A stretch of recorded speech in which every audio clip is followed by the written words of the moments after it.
Greetings, welcome to day 85 of projectDIG. Thanks for joining. projectDIG is a 2D multiplayer automation survival sandbox game that I am developing entirely here on Twitch, uploading all the VODs to YouTube.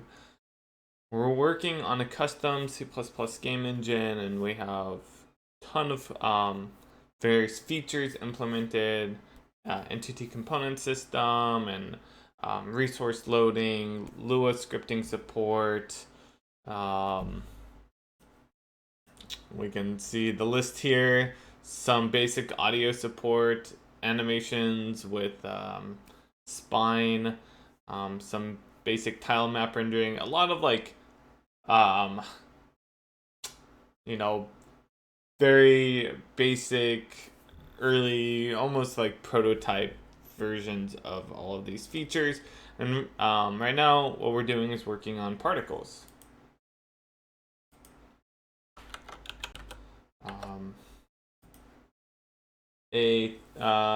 THMCA welcome. I'm working on, like I said, a custom C++ engine. You can see all of the libraries I'm using right here. If you go to that dig.siegegames.com. So we're working on particles for various things.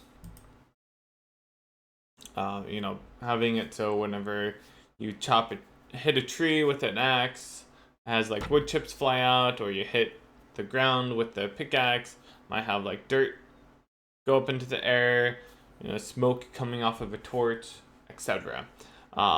Those are all particles that we want to have support for in the game. This is Unity, right? Yeah, Unity. That's right. So we've spent a lot of time kind of designing things out. We finally got some start to implementing particles. There's a lot more to do though. So I'm still trying to decide exactly how I want to go about doing some things. So like mostly with the memory for the particles, and I would like to have it so that we are like caching the particles, or I don't know, maybe not caching. Caching's not the right word. More of recycling and having a memory pool of particles that we can just request. Hey, I want 200 or 50 particles, and we get that, and then whenever we're done, we just free it and we give it back to our particle memory pool, and that makes it so that we aren't allocating and freeing particles all the time. We're just recycling them. But that is kind of complicated, and I'm not sure the best way to go about doing that. I'm talking to Andrew about how I'd like to do that, or how we should do that. And so in the meantime, what I'm just gonna do is something really basic, which is say, let's make this be like a particle, and let's just give it so like, hey, every single channel has 100 particles, period. And that's it.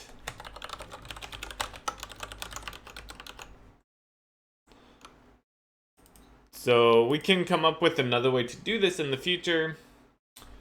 As long as this doesn't change dramatically, like as long as we have something like a list of particles that we're wanting to iterate over or something, then our interface isn't going to change that much. Or I should say, the usage is not going to change that much whenever we change the interface. So yeah, we'll figure that out later. But anyways, I can do a quick recap before we really get into it. So I'm going to try to run down these very quickly. The features we want: tunable properties, which I'm actually not really sure about anymore, and we'll talk about that in a bit. Attractor and repellers, that's just being able to pull the particles to a point or push them away from a point. Being able to attach to an entity, having an in-game editor, and then things like having our particles have a light source or be illuminated with bloom, having physics collision, maybe even having an animated sprite on them. And yeah, that's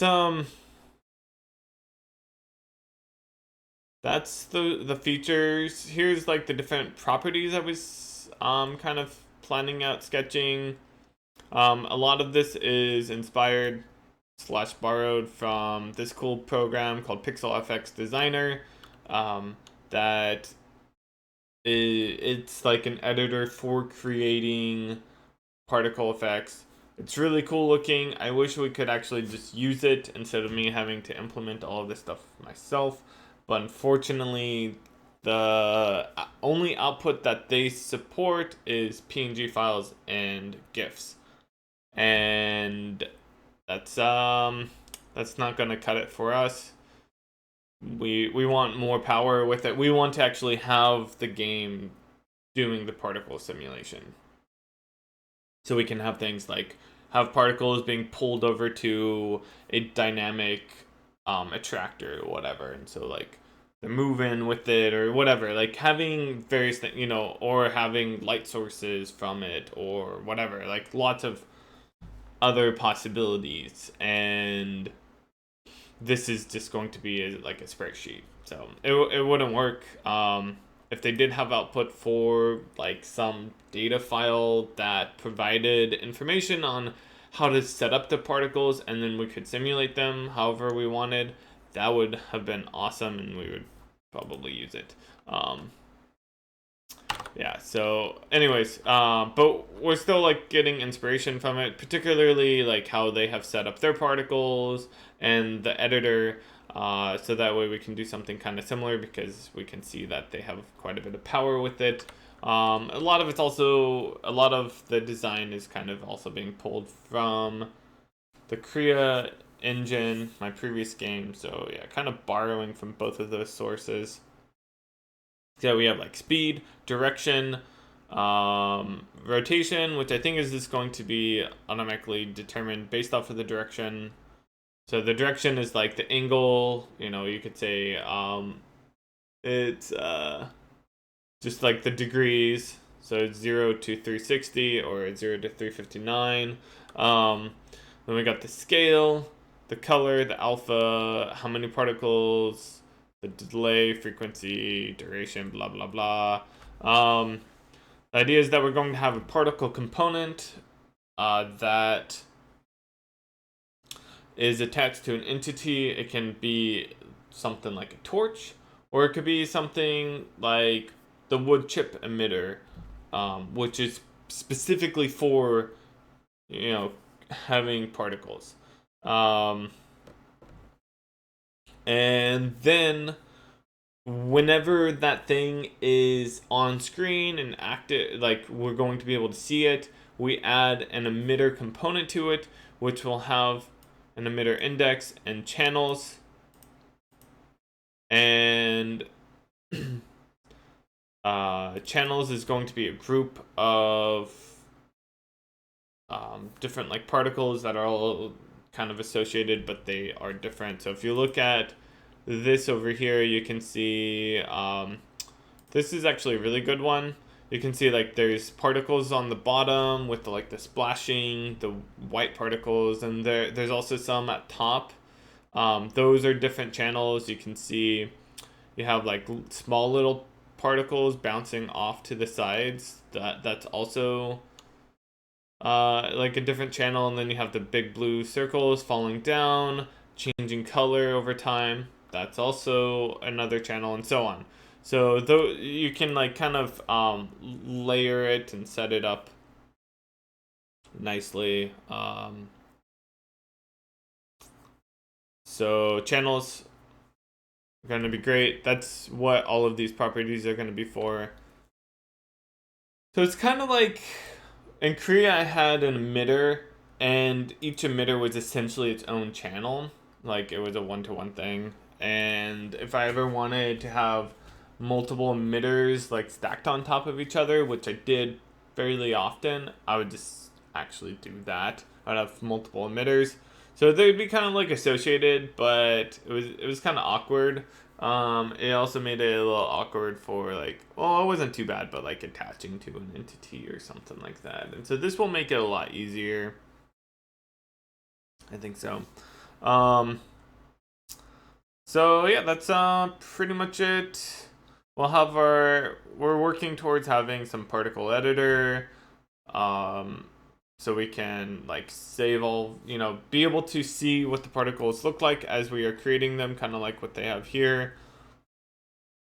And then save to some particle database, so that way the game can load up that database. Kind of like what I was saying would have been awesome to be able to do with the PixelFX designer. And then, yeah, that's pretty much it.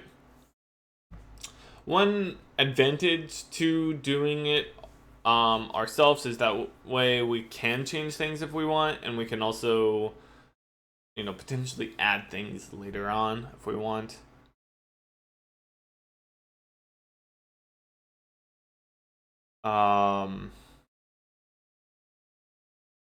Yeah. So I started working on this yesterday, and this is what I came up with so far. Is really basic. Oh, we did do our range. That's right. We did a little range thing.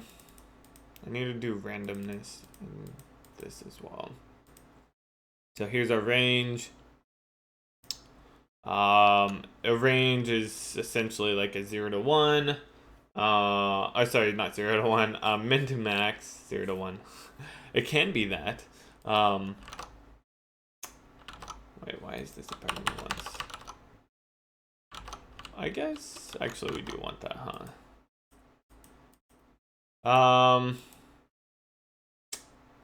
Yeah, so it's really basic. It's just it's a templated class, so you can say like, oh, this is a range of floats going from 0.5 to 3.2 or whatever, and so it will try to get some random number between those, or you can clamp it, or you can check to see if a value is contained within it, or you can ask for a random value. Any of those. And so we'll be using that for stuff like the speed, where you can say, oh, I want the speed to be somewhere between, 5 to 12. And then we're also doing like a delta change on it. I don't know if I like the name delta. Maybe we'll do it something else like, I don't know. I don't know what I want to call it. But I'm also still kind of going back and forth on if I want to do some sort of tweening on this myself. Talking to Andrew about this, and he was saying he thinks it might be cool if we just have some more generic system that allows us to tween on any property on a component, which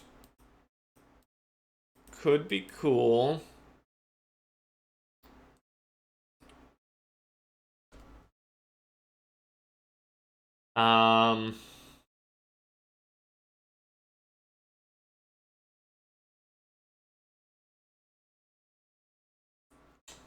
Yeah, I'm just not completely sure how well that would work for something like this. So in Korea, I did that whole like tweening where you can like tween a property or something. Yeah, it like right now I could see it's, I don't know. I'm kind of torn. I like the simplicity that this presents, like doing it more the PixelFX design route, which is what we have here, where they have like a speed and a delta, which is like how much is it changing over time, or what is it changing over time? Is it slowly increasing or slowly decreasing? Does it have a direction? Whatever. And so how this works is basically whenever we set up a particle, we're going to say, oh, let's set the speed to be 5. And then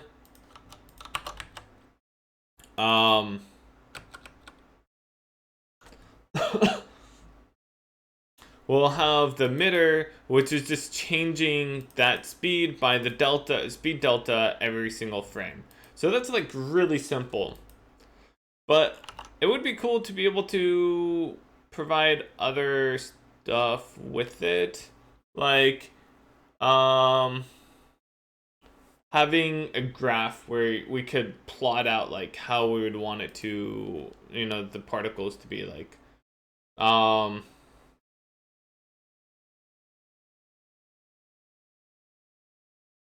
You could say like, oh, I want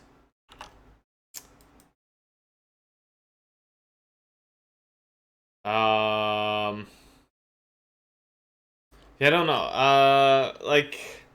So in Unity they have that a lot where you can like plot out the exact graph. It's I'm trying to think of an example.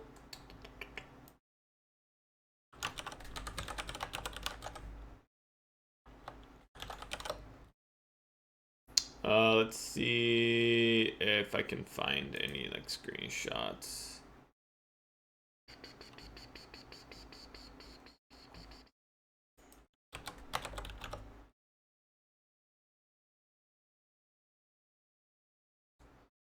Not seeing anything. I mean, it would be kind of like this. So, you can like pick plot points and you can have it like curve through it or something like that. I could probably open up Unity and just show you guys, but I won't. So anyways, something like this where you can like plot out the graph. And so this would be like, the x-axis is time and the y-axis is the value, maybe like 0 to 1, or I don't know what it would be. Maybe it's just the value period. And like the speed or something like that. So you could say, oh, the speed increases and then it decreases and then it increases. It's kind of like if you look at what are those called again? Easing functions. Here's a bunch of easing functions like ease in sign or ease out sign or ease in back, whatever. All of these are different easing functions. And so those are kind of like pre-defined ones based off of some algorithm. But then if so that's like,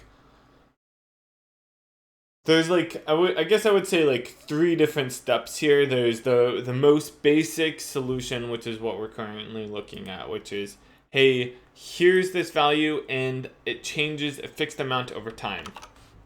And so all that does is it basically, if we have a, don't mind this. Hey, I'll go over here.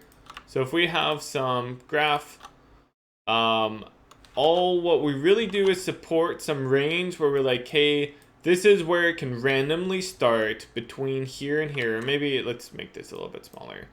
Between these 2 points, and once you pick a point, it always increases by some fixed amount. It's always going to be moving at that slope. And that slope is determined by the delta.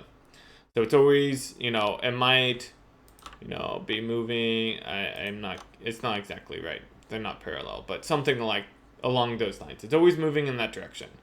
So that's like the most basic solution. And then there's the slightly more complex solution, which is using some tweening easing function, where we say, hey, over time, instead of having it change over a fixed amount, we have this function where it, we have it so it like goes up, or it, goes down and then up, or it goes, up and then like that.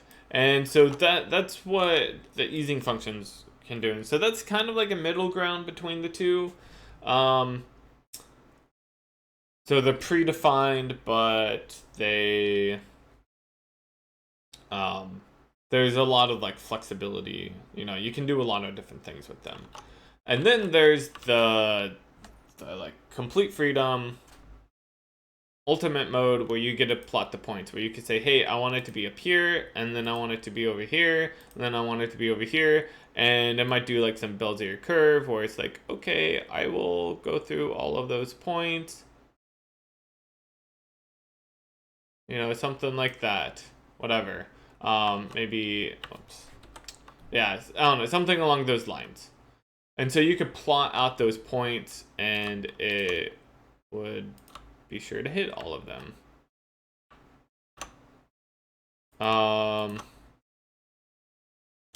So that's like the ultimate mode. Obviously, like, you need those less and less. They're cool and they provide lots of complexity, but I don't know. Like, so Andrew was saying, Andrew's the like new addition to the team. He's not working on projectDIG, but he has a ton of experience, and I'm trying to take advantage of that, pick his brain. So he said that he thinks we could have a more generic system that could do this stuff. And I could see that working. The only challenge with that is it seems like I guess I don't know how we would do that yet. Like, how could you say, oh, I want this component's emitter channel 2 speed to be changing at this rate or whatever? Like, how do you specify that? I don't even know. Yeah. I don't know how you would do a more like generic solution for that. Obviously, if it was like with Python, that's easy. But in C++, I'm not really sure.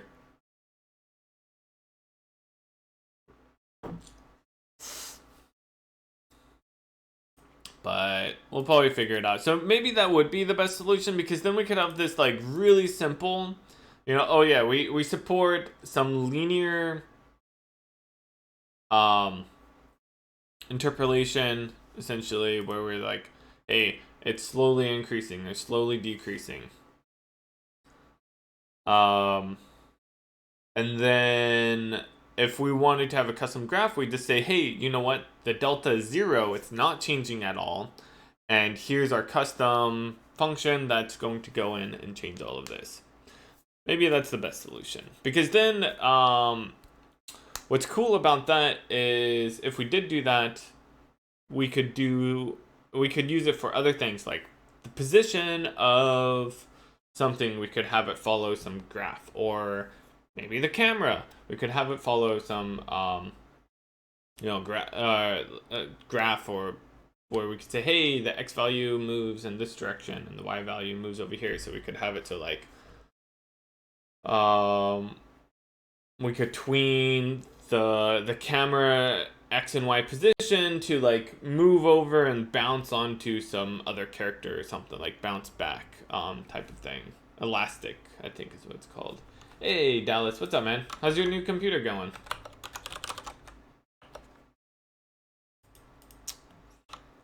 I have to say I'm a little jealous. I have been thinking about a new computer quite a bit recently. So yeah, maybe we'll go with this for now.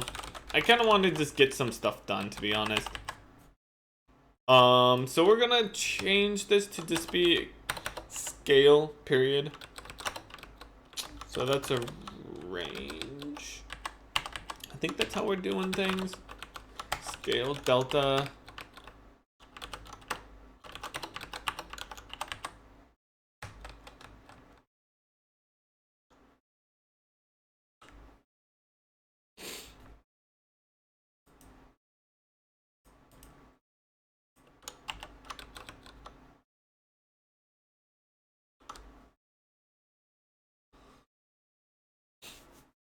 how long to emit particles for, how long to wait until starting to emit particles, how often particles are emitted, how many particles are emitted at once.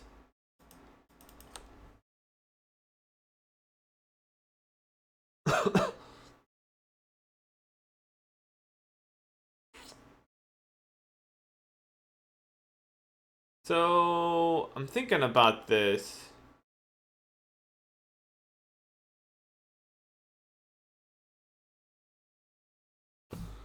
You know, we don't really need to, I don't think we really want this data to be on here. Hey, new coder, welcome. So where's our component at? Man, we have a lot of files open. Maybe we should work on fixing that. Let's close all but this. And then we'll open up our component file. Scroll down here. So here's our emitter. So yeah, the emitter is just an ID. That's what I was thinking we should do. And so what we'll do is we'll actually move this. So our particles are right here. So this is kind of like large. You know, we have this huge array of particles. And so that's where this really should be living. So, and then I guess also we need some of this other stuff, right? Do we? Because it's like, you know, let's say for a torch, you know, we're wanting these particles to be emitted, like the smoke particles on a torch. I think all of this stuff, I guess some of it we do need to save, right? Like maybe these. But there's many things that it's just like telling us how we need to set up the particle whenever it's being created or the change over time. So we don't really need to save, or that, yeah, we don't need to save that separately. Like that can be in the database and reused throughout all of the torches, whatever. But I do think maybe I'll put it down here. So this would be like the lifetime for this. So there's like a lot of these values here. These are for particles. Details on how to set up and update particles. And then, and we're not really going to do this. This is going to be like the, maybe we could do it like what we're doing with the alpha, which is also what's, whoops, not color alpha, color start, color mid, and color end. And so we tween between those, probably just like a linear interpolation.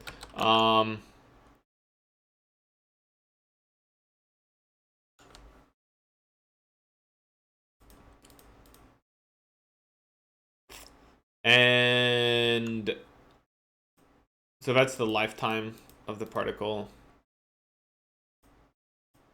And so these are being determined for the particles, and this is being determined for the channel. So this is like how many particles are emitted at once, right? Actually, this one, I guess, is going to be based off of the other thing. How often particles are emitted. So like, this is the next like emission.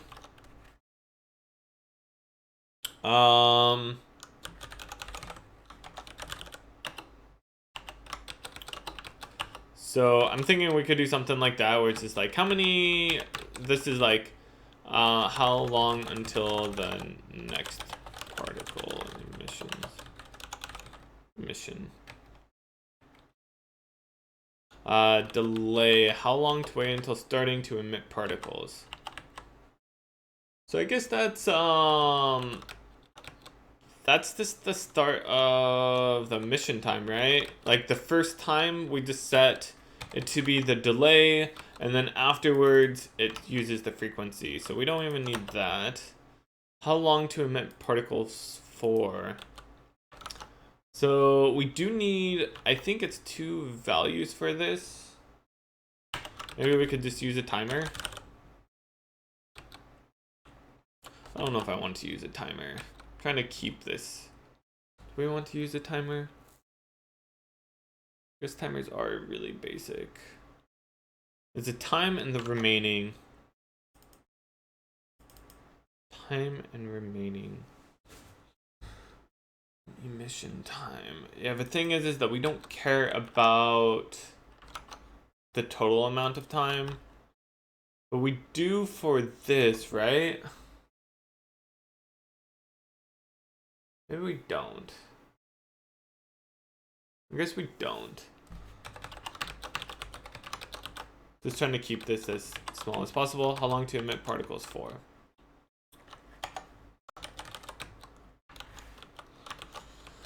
So what we do is... Oh dang, this needs to know about a particle.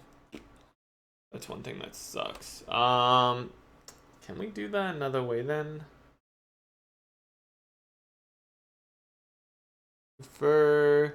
I guess we have to, huh? If we want this to be a fixed size.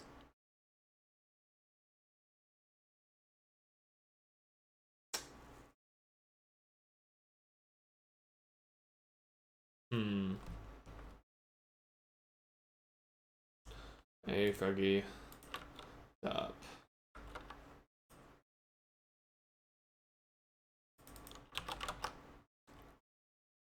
Yeah, well, we might want to do... I mean, right now this is really cheap. Particle. I'm trying to keep these as slim as possible.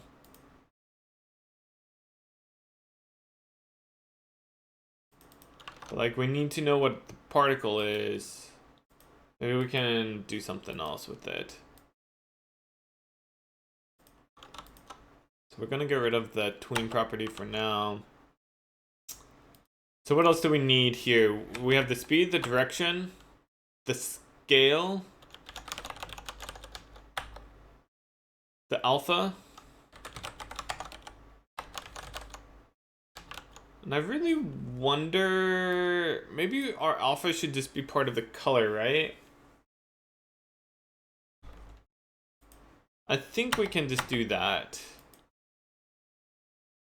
But just treat it separately. Kind of. I don't even know if we need to treat it separately. Maybe we'll just do this. Color.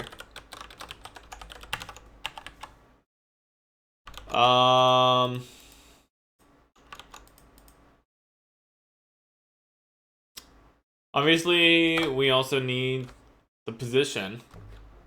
So that's going to be, let's say vector position. So that's the world position.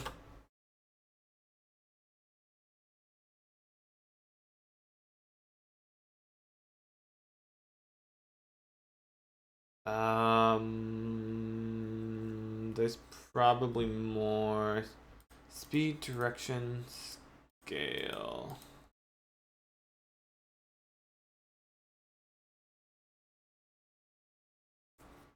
If we look at what I did for Korea.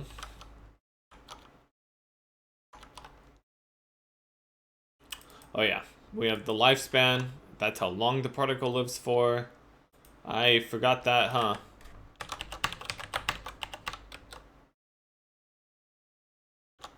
So that will be an N32. This is lifespan.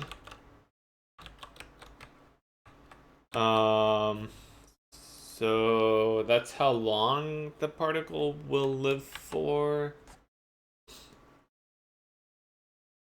This actually probably needs to be a timer.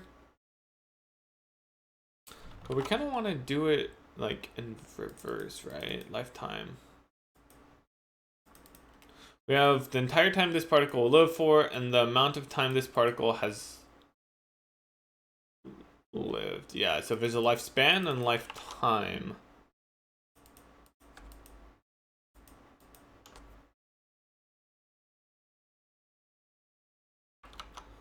I wonder if it would be worthwhile having a timer function percentage remaining divided by the time.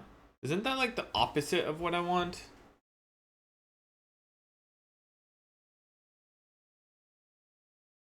Yeah. I mean, I guess it would be 1 minus the percentage, right?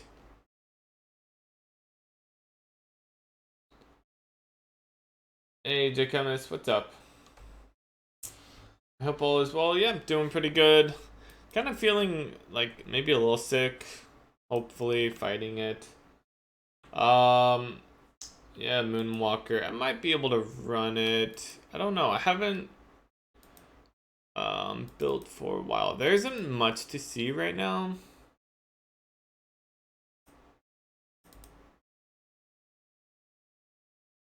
I don't even know if it, yeah, it's not working right now. Sorry.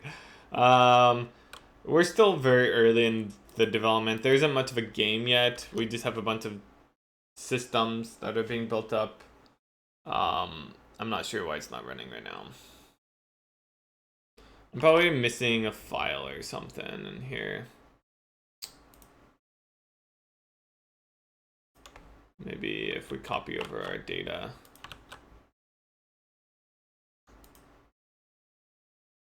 We'll try that.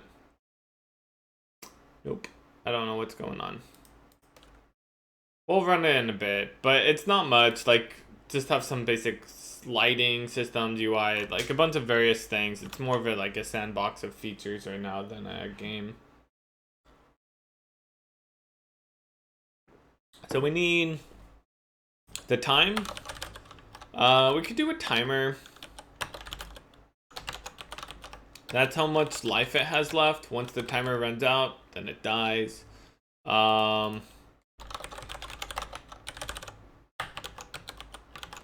Does it make sense to do this? I don't know. Maybe a timer is kind of overkill for this. Maybe so. Maybe I will just like, because we don't really want to like reset it or restart it. And even the percentage we want to do the inverse. Yeah, maybe we won't do a timer. We'll just say this is the life.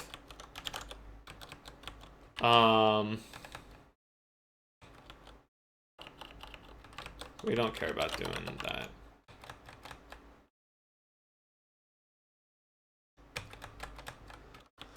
There's the life, and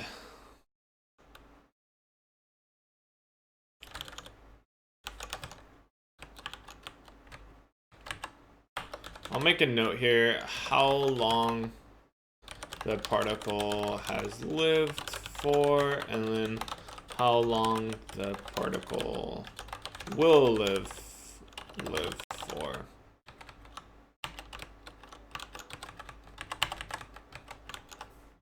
Hey Steve Void, what's up?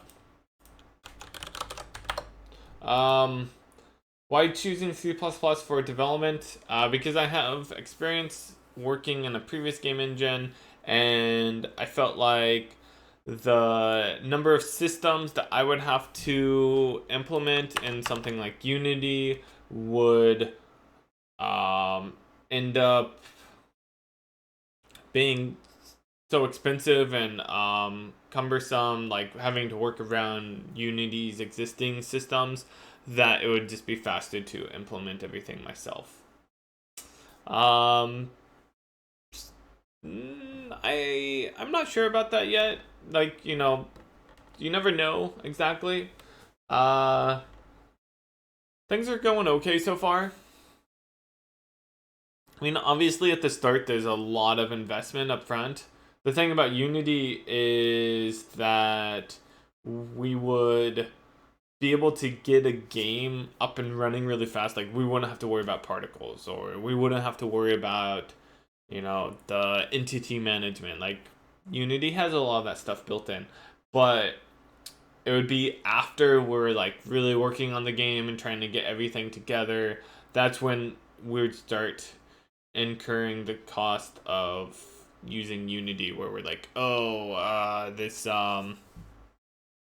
you know, we really want to do the lighting this other way, and that's being a challenge. Or hey, we're trying to do physics with the character, but it's really wonky, and like maybe I have to end up rolling my own physics system in Unity or something because I want to do something very different or whatever. So it's hard to say, but it'd be like getting something super basic up and running would be easy, but we'd start paying the cost later. Yes, we're working on particles. That's right.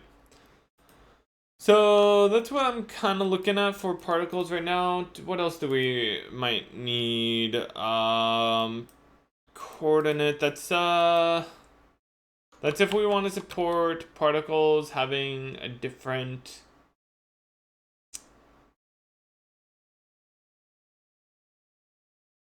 I don't know if we want that. That's like, oh, this is for texture coordinate. So we could say, hey, on this texture, we want it to be over here. I don't know if we want that. So then it also has the velocity. I don't know. I don't know what offset is either. So we have velocity and acceleration.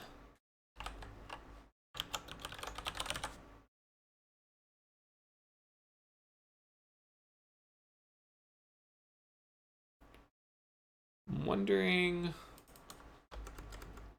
So we say get the velocity.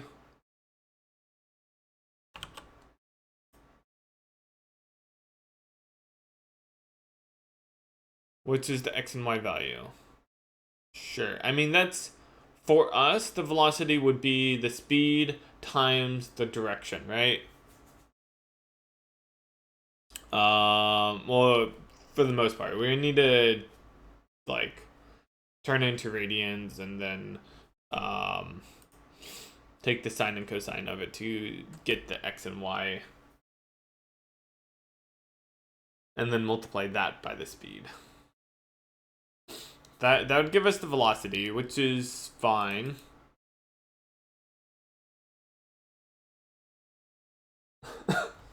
And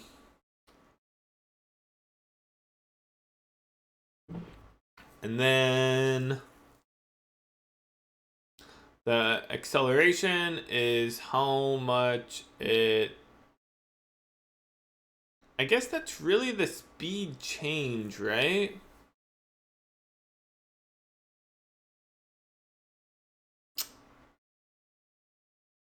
I'm wondering if we need acceleration for this.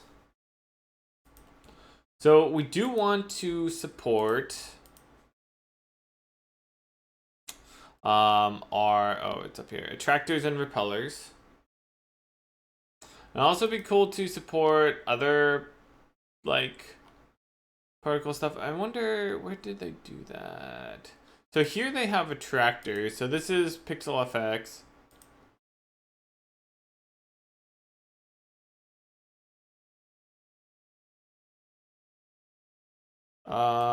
Where's the attractor?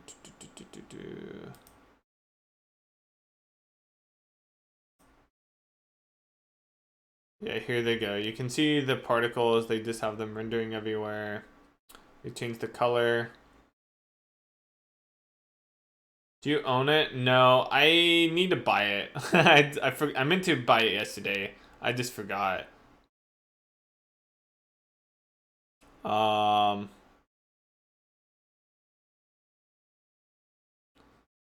So here they have an attractor. Physics. You add an attractor.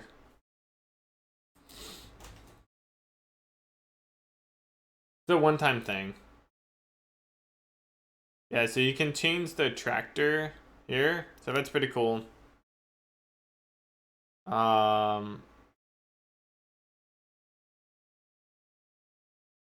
Was kind of wanting to see the physics.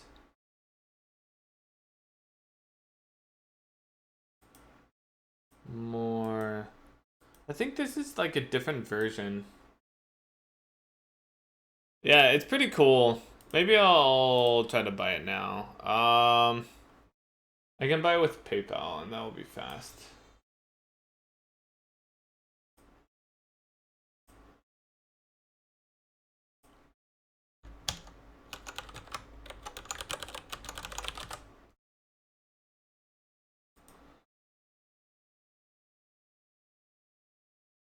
I think this is the first time I'm ever buying something on itch.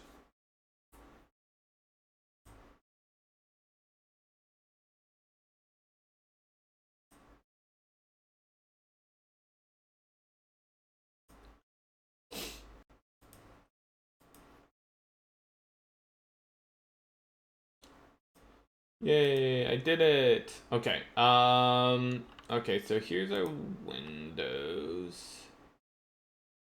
Oh, they have a Steam version. Oh, maybe I could just get on Steam then.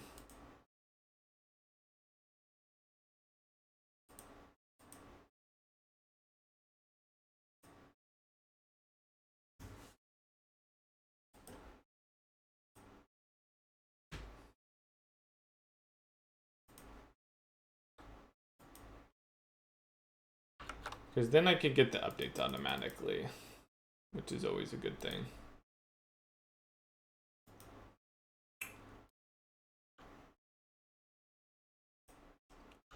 Okay. Let me open up Steam now.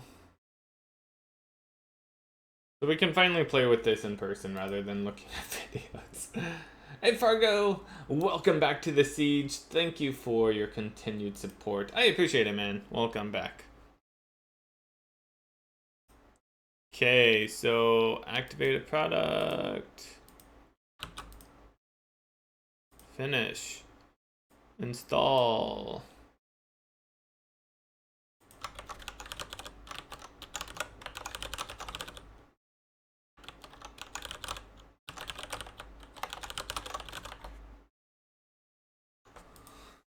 Okay. Cool.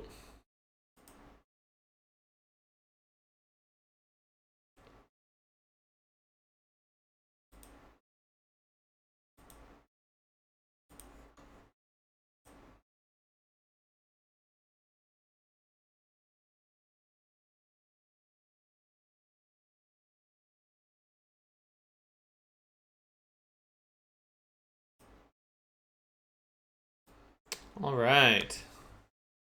There we go. So there's our particles. I wanted to play around with the gravity a tiny bit. Whoa! Force. What does that mean? Adds a force that follows the same direction as the gravity?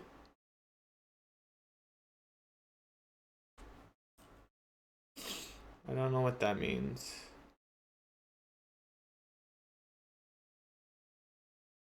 I don't understand what the gravity means.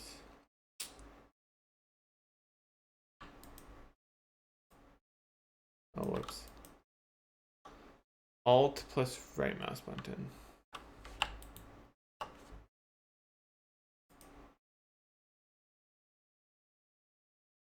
So it's moving over there, and then can you...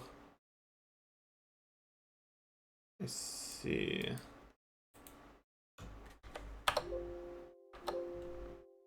Okay, you can't press 0. Interesting.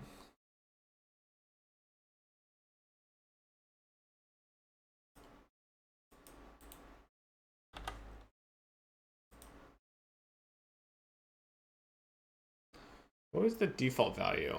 0,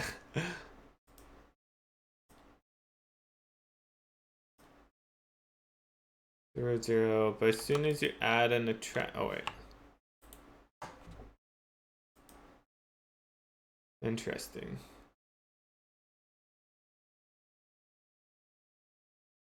I don't quite get that.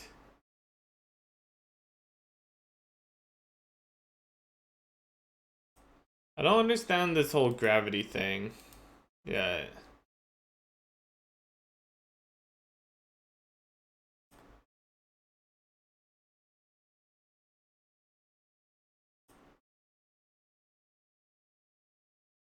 We're just kind of playing around with this shape. Oh, that's the tiny little pixels. Circle. Midlife emit. What does that mean? Create a particle on midlife?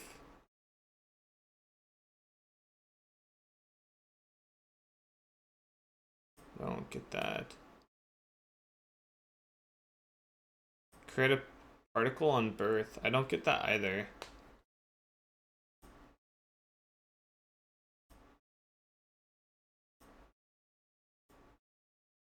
Ah, particles. So that's the number of particles.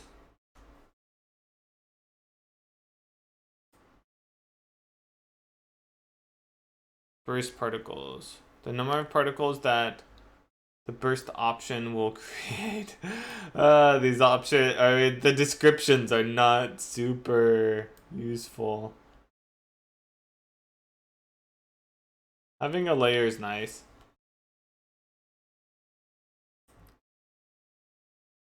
Pathing.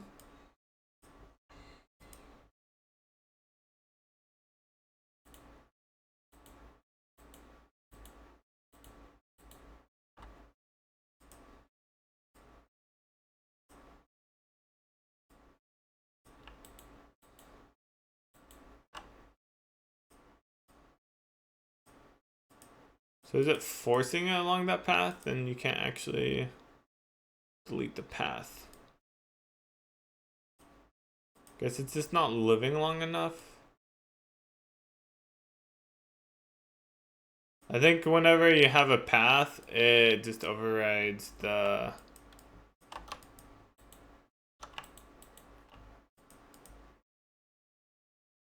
move alt plus left mouse button.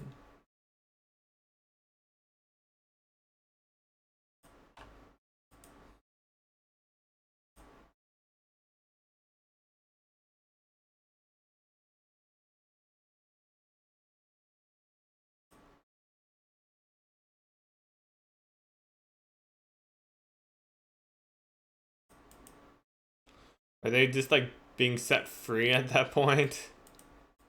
I wonder if you can't.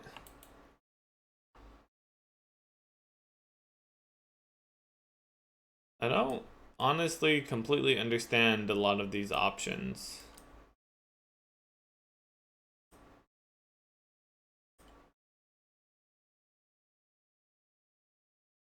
Probably needs a higher age. They're as old as they can get. I mean, I guess it's random.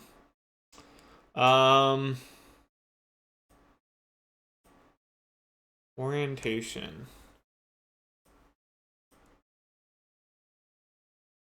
Oh, that's right. I wanted to play with that. Okay, let's restart. I wanted to play with this angle.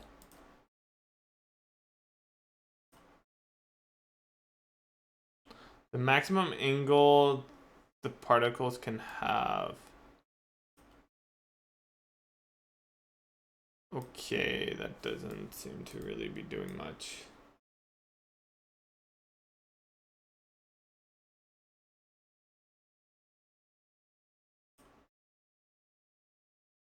That's cool that you can change this so you can set the rectangle. That was actually something I was wanting to be able to do. The emitter distribution. Yeah, that's actually something I should write down. I did that for Korea. It's super useful. So we'll just say it's a rect distribution. Put it right there.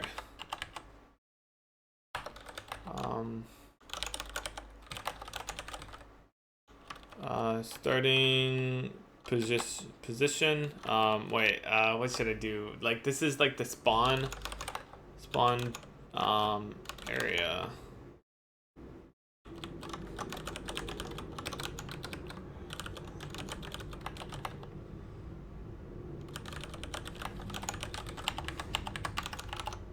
Okay.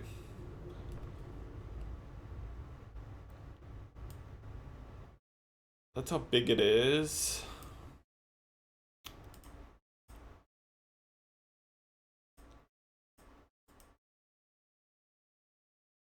I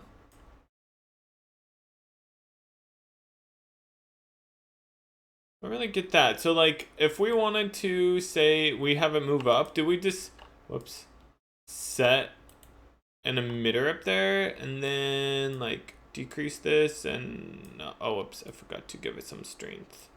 Let's slow it down. I think it's just going so fast because we have this up so high.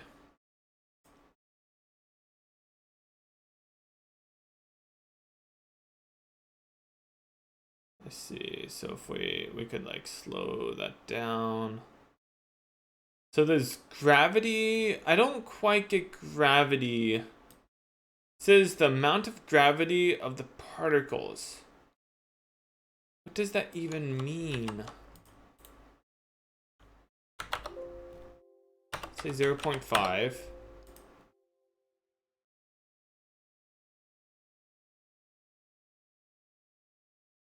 Gravity direction min.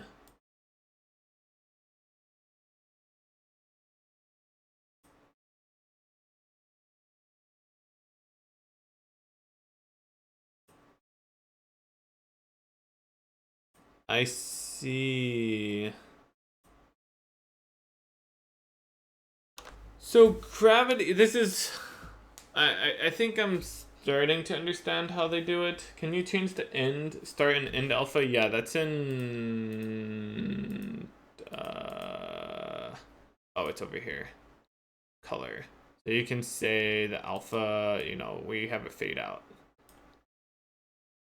We could have it, you know, fade in as well or whatever. Like maybe it starts like that. Fades out. I don't really like how that looks. Maybe more like that.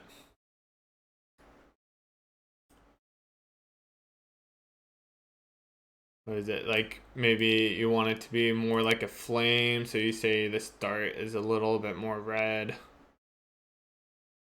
That looks pretty cool, right?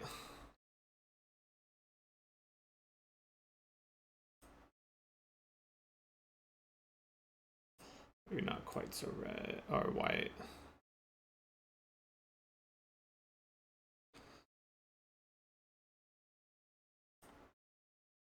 So it exports to a sprite map? Yeah. You could make it so it's like, well, you like the variants on that because then it looks more like a flame or something. Maybe you would want it. Oh, that's interesting. You can actually pick.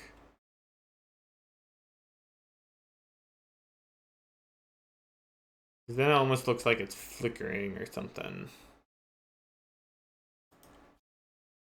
I don't understand the angle really.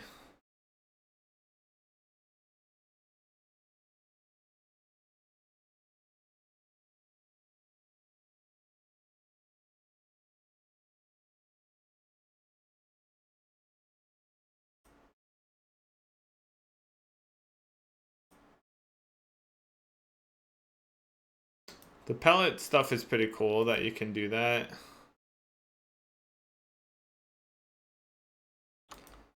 Looks like you can even like remove certain colors. I'll just try to pick like the closest colors. Yeah, it's pretty cool.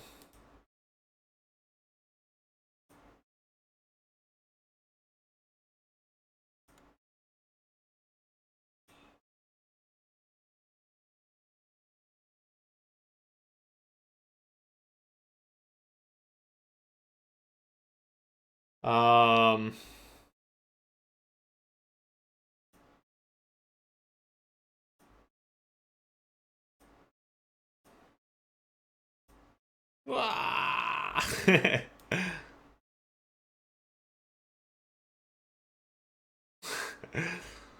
Welcome to a nightmare.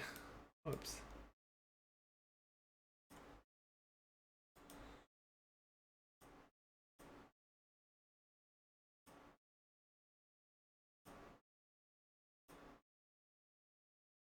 Interesting. So many different things. Oh, that's interesting. The like different pages.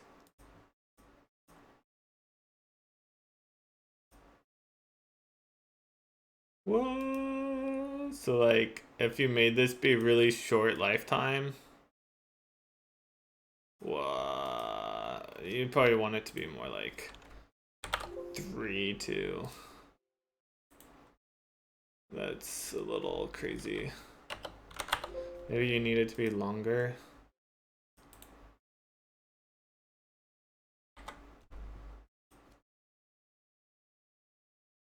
Or actually, what you probably want to do is have it fade out a lot more, right? Like, wait, where am I at? Color, there we go. Maybe have that be 0.5.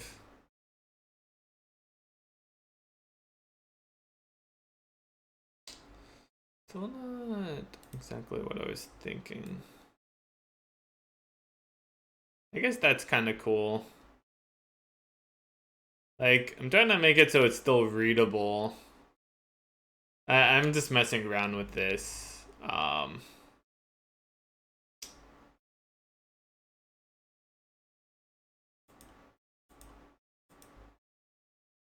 Yeah, I mean, you could always like add more onto it.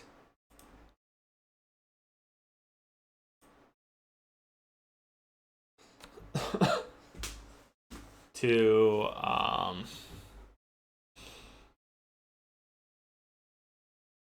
mess around with it more.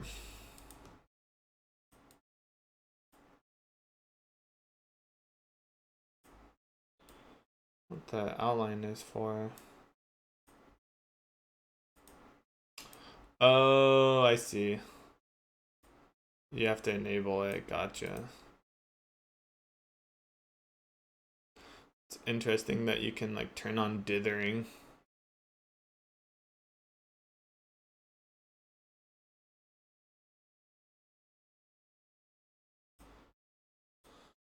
Import dither.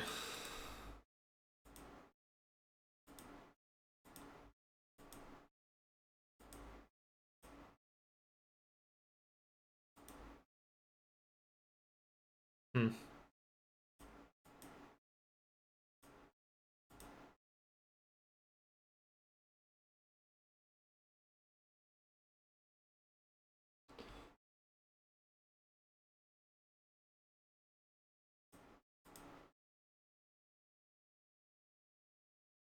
So then I think export PNG by frames. I don't know what that means. We'll just throw this into picture documents. Pictures.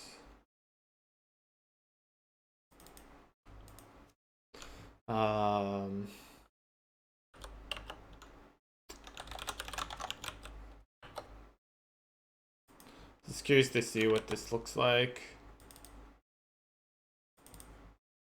Whoa, oh, whoops, I don't want that. Okay, let's undo that. By frames, I see.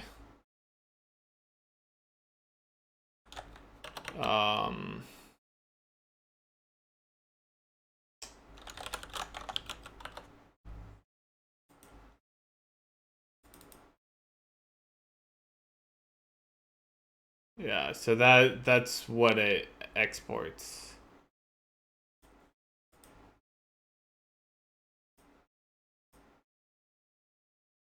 And I'm guessing this is just the information on it. Custom. It's interesting that that's as big as you can get.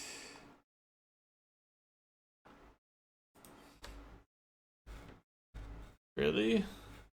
That they don't allow you to have it be over 100? That's a pretty big limitation. Canvas width and height.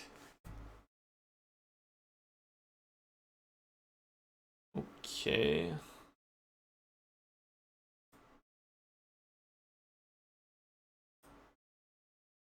Huh.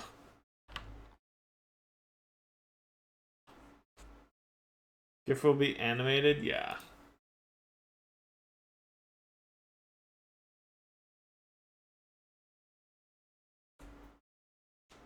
Interesting. Is this it? The result 3? Ooh, yeah, that looks good. Okay. So beautiful. It's working.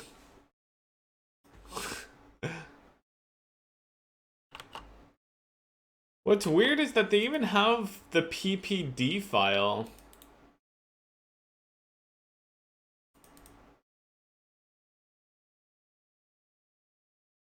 So, like, I'm kind of surprised that they don't expose that at all.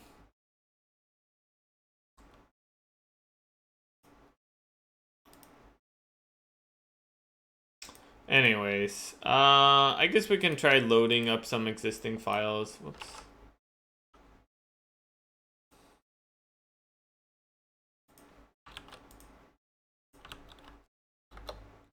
Let's see here.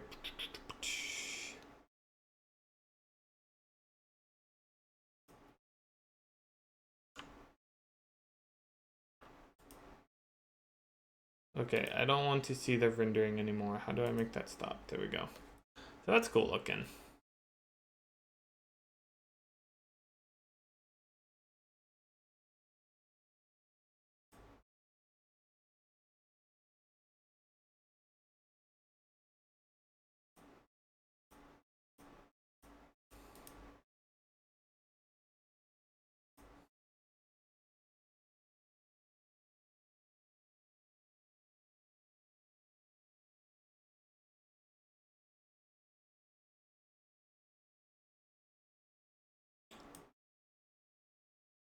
I don't get what's making it move. Oh, I must have a path? No, wait, no. Oh, it's this. I see. Movement effects. Gotcha.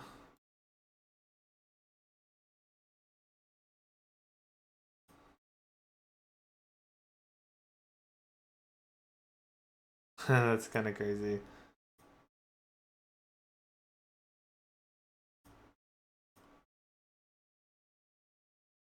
Just playing around with this various stuff.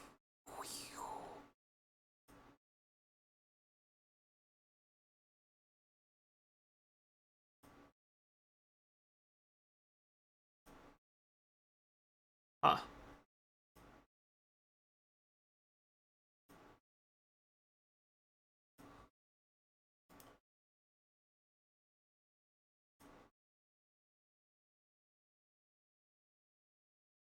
That's pretty cool looking.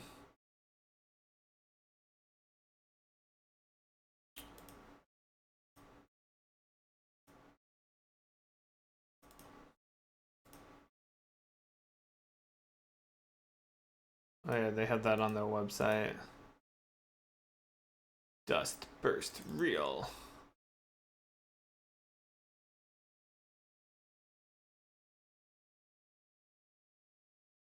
Interesting how you can see the ground there.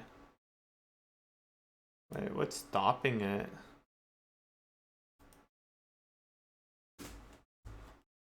It seems like it's hitting something, huh?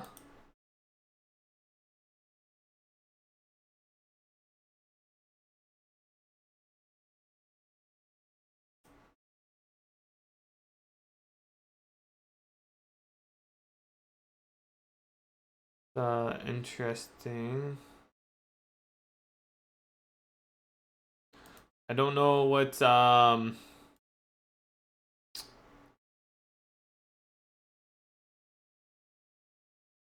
looks really cool. I don't understand what's preventing it from hitting this thing. What is that? Must be this thing. Layer 9. Oh, it's just another particle. Oh, I see. That's interesting.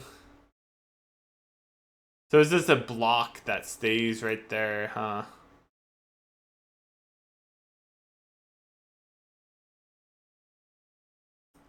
Yeah, so that like bottom thing is just like, hey, this is a big particle that sits right in front of everything else that's preventing it from, like, I think you can disable it. Oh wait, was it this one? I thought it would be this one. Oh yeah, there you go. I guess if you have it selected, it still shows up. So that's what it looks like without it. You're just kind of hiding it.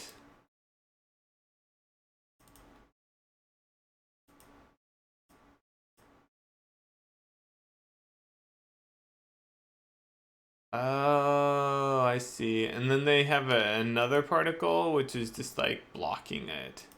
I didn't even catch that. It's interesting. Creative. Oh, that's that one. Blood hit. That's pretty cool.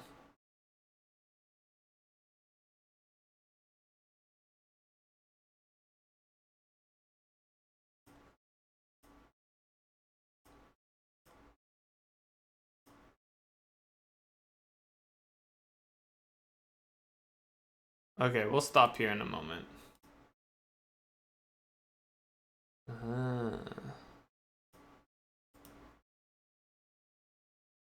That's what they mean by top.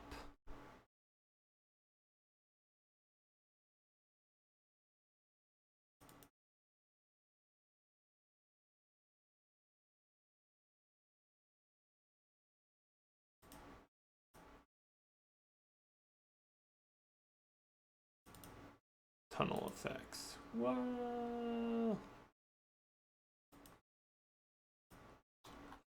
Okay, last one. Multiple explosions. Go. Whoa.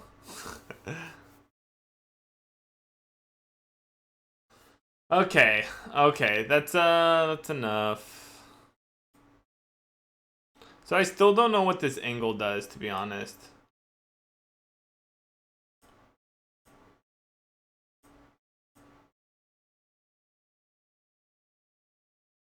There's a thunder FX. Thunder, thunder, thunder. Oh, this one right here.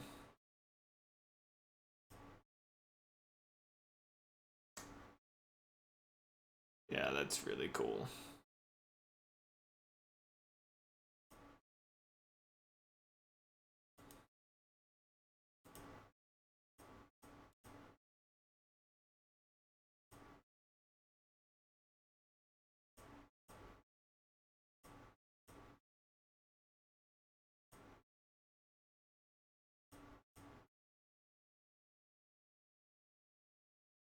Yeah.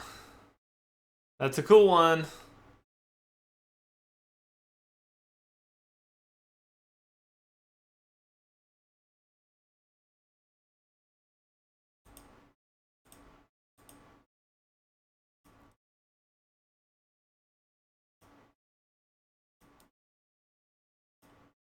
So I want to see what this is exactly. Angle.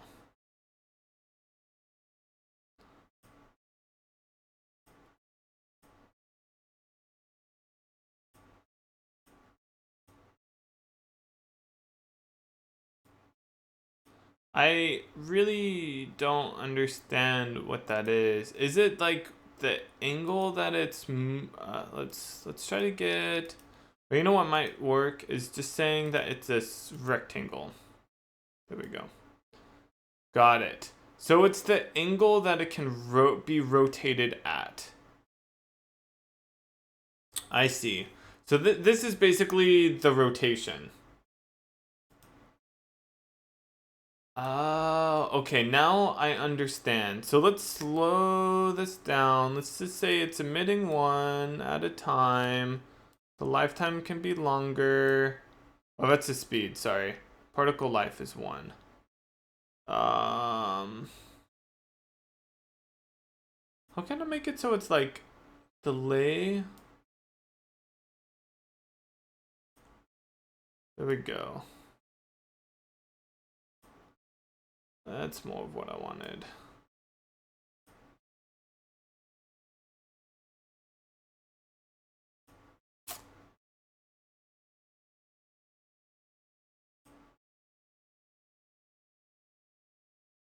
I don't completely understand that. So if we can kind of now see this. So if I change it so the angle, we can see the angle's randomly set. If we then change this so it can rotate now.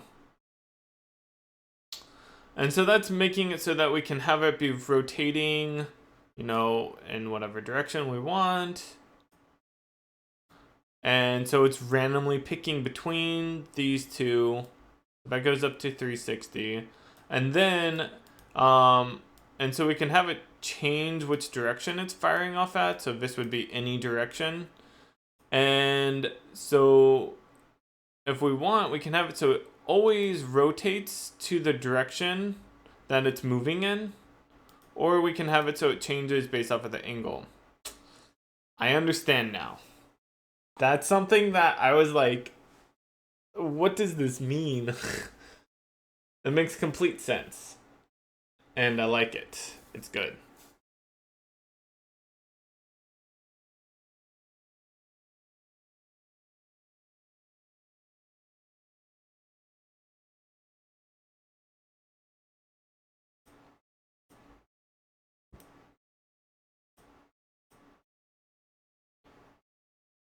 So it spawns little babies. Or I don't get create a particle on midlife.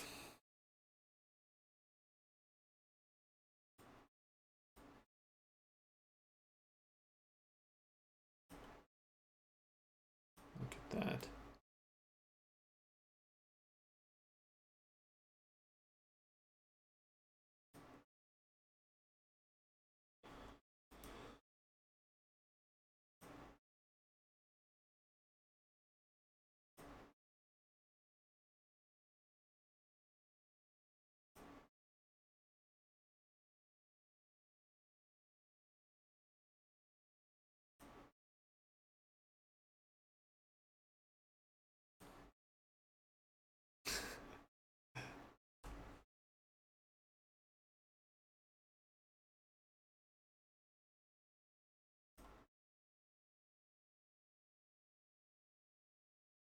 Just people walking around.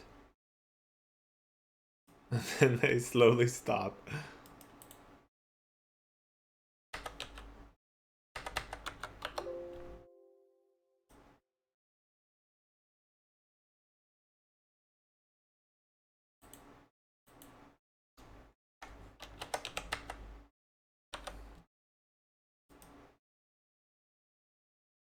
Oh, whoops, it increases. I meant to decrease it. Negative 0.05.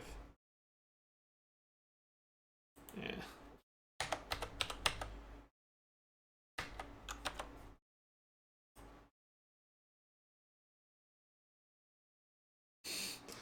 Just messing around with it.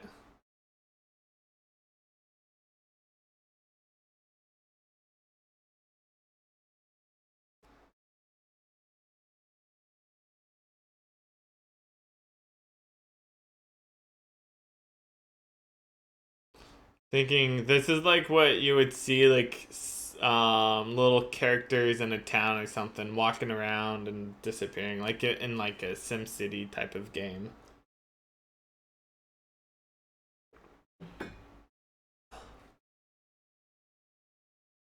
Just like, oh, I spawn and I walk for a bit and then I disappear like a, you know, super old SimCity game.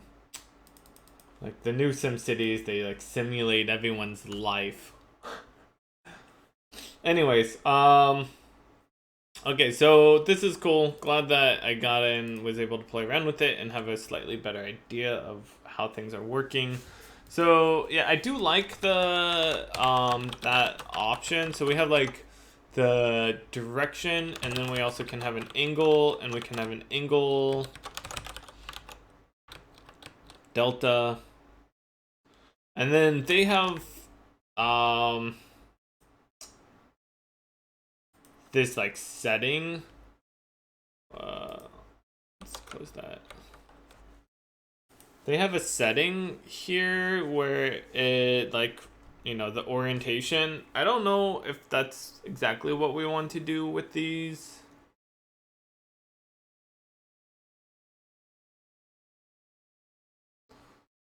Like maybe we'll have these be enums, or maybe we'll have it so that,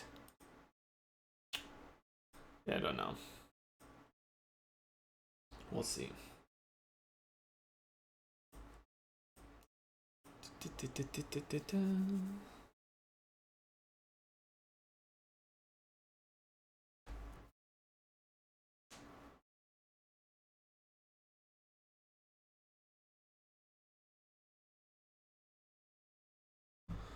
So there's the direction it's moving, but we do also need the angle.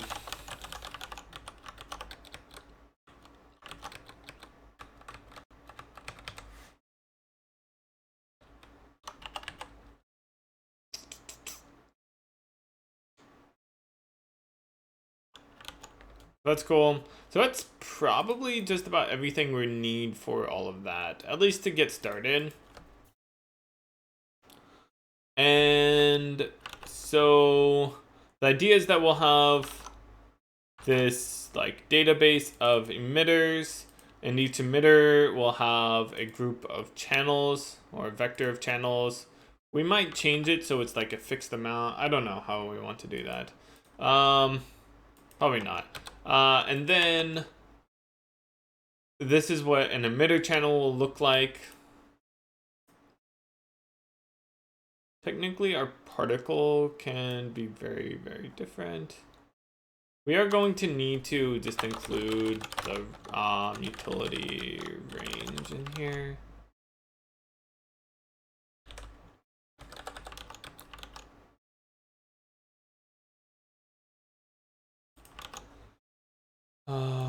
Since we can't forward declare it, unfortunately, since we're going to be using it.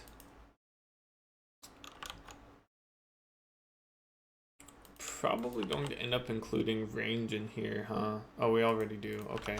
Well, then I can just get rid of that. Oh, yeah, because I was saying something like this. Right. Right now we're not using that. We're just doing int32 and floats.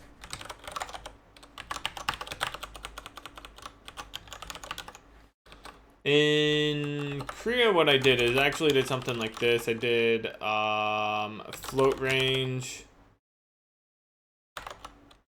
It's just a range float.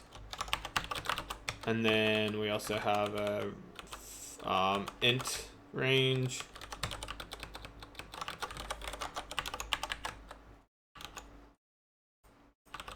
So then we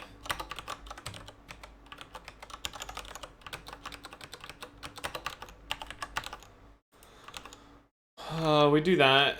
So instead of having these, I can just say int range.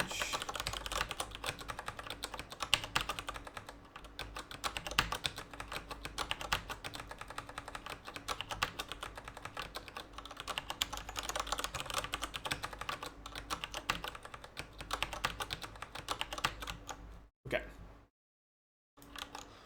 So cool.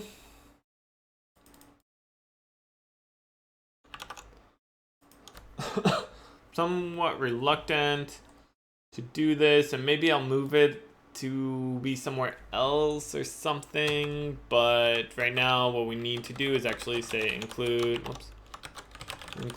particle, so that way we can have this here. I'm not crazy about this. Maybe we'll change it in the future. Like, one cool thing is if we have it so it's just like an index and a count, then we don't need to. We just say like, hey, this is where it kind of is pointing to. We don't really need to know all of the details about it. And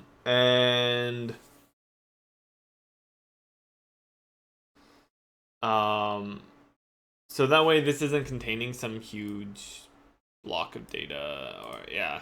I don't know, I'm almost tempted to do that now, like do some super cheap, inefficient way of doing this. I still feel like it would be better than this. Like,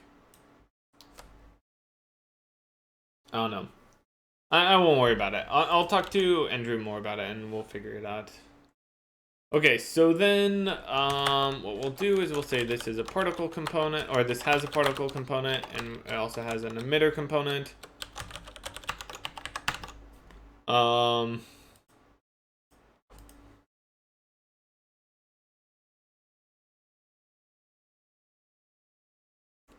that's kind of weird, huh? That means that this entire emitter only can have 100 particles. I was thinking that it would be on the channel.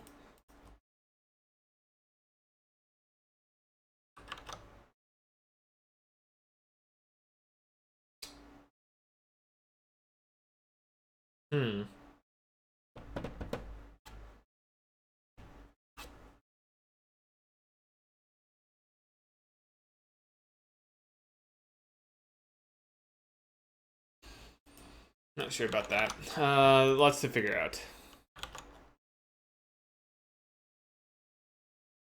So we're going to add in a new system, and it's going to be system particle.h, and it's going to include our just the particle. I think it's just in particle system. Hopefully this doesn't get confused. It might. That's why I was kind of thinking about having this be inside of there. It might be getting confused with this. It's probably going to not like this. We'll have to change it.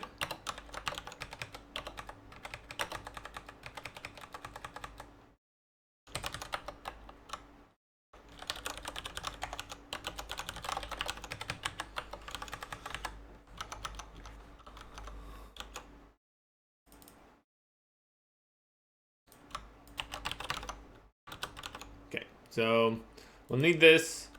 So we'll just say we have a class scheduler and the class world for declare those. And so then oh, and you know what, we don't need to include particle there, right? Yeah, like this is really basic. Okay, yeah, I guess that's good.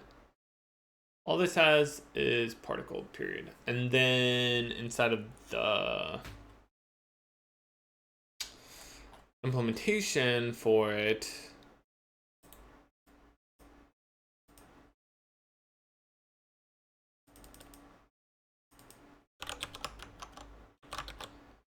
particle, that's where we're going to, whoops.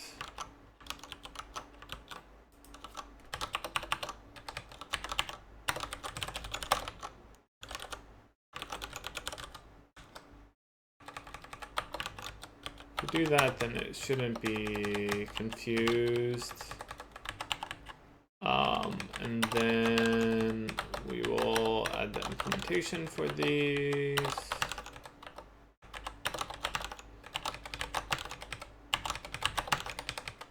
We might actually do some sort of initialization and shutdown for this particle system. Okay, so scheduling, what we're going to need to do is tell the scheduler that we care about. So it's going to read, or it's going to write two particle components, right? Particle component.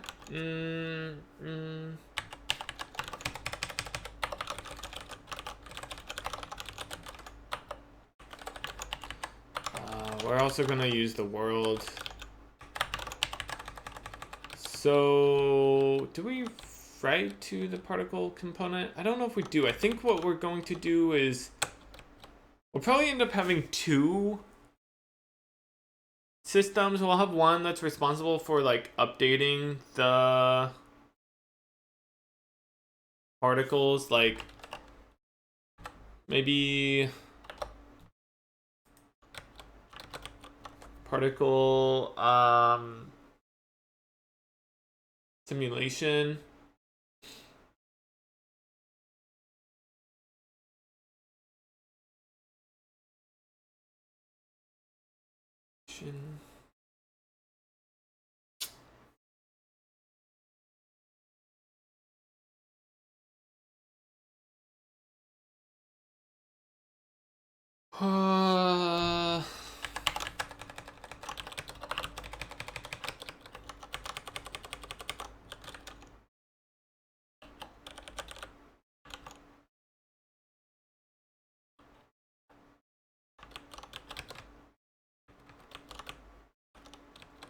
Yeah, I'm thinking maybe we'll do it like this.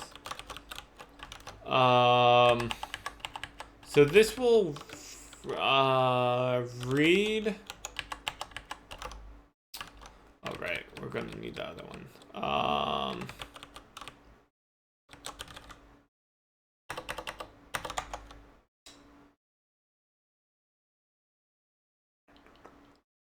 Particle emitter system. Particle, yeah, and then this will write to the emitter component. Whoops, writes. And then this is only going to write to the emitter component. It's not going to need to read the particle component. Oh, and also it's going to need to be able to read. Wait, do we? Okay, yeah, reads. I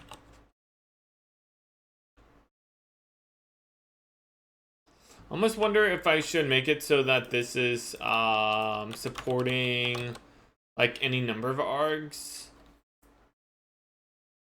So that way you can like iterate over it or something. So you wouldn't have to have a line for each one, because we also need the transform component for this.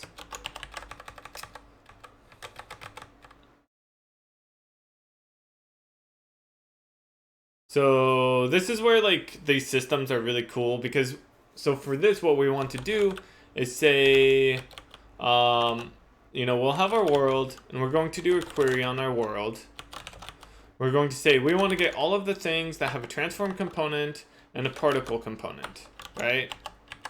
And so that's going to be our query, and we'll just do a for auto I think it automatically is like entity transform, whoops, transform lowercase entity,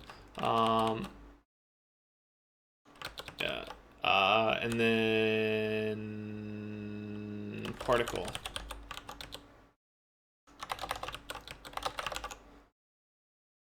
So we iterate through all of this, and then what we want to do, and this is where it'd be kind of nice to be able to like say, hey, we only want to check if it doesn't have an emitter. So we need to do something along the lines of world has wait, is it has component?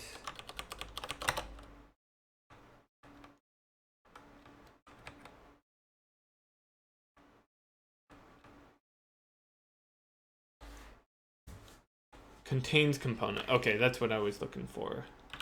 So we say entity contains, forget, how do I get the SID for that? Let's go to world. I know I do this in world. the SID. Oh, it's like that, right?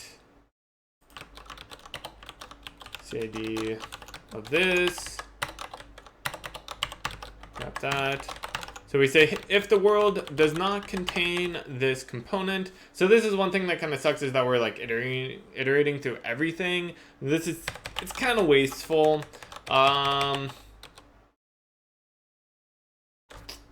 Like maybe one thing we could do is, I could see this maybe where perhaps our particle component is removed when we add an emitter component.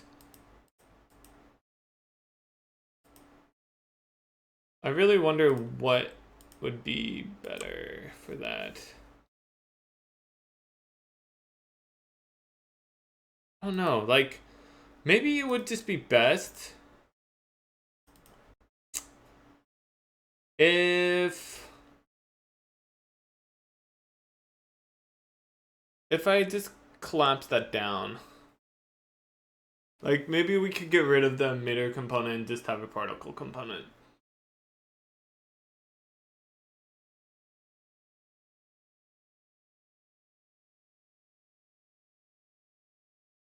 And then what we could do is have an active thing, right?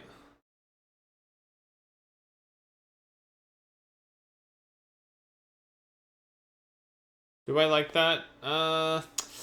So the problem with this is then how do we know which components we want to iterate over when we're simulating them, right? So we have like a few things that we're trying to do here, so we have the particle component, which we're saying is like, hey, this thing has an emitter, like it's a torch, but maybe it's off screen. You know, it's way down deep underground and you can't actually see it. We don't really want it to be like emitting particles at that point. So we wanted to say, oh yeah, this is like basically sleeping, you know, it's inactive.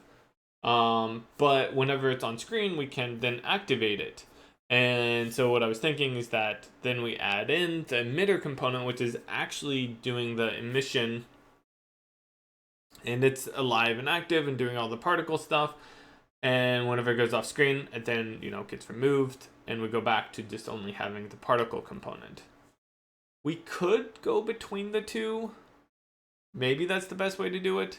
So it will ever only have a particle component or an emitter component, and maybe that's it. I could see that working.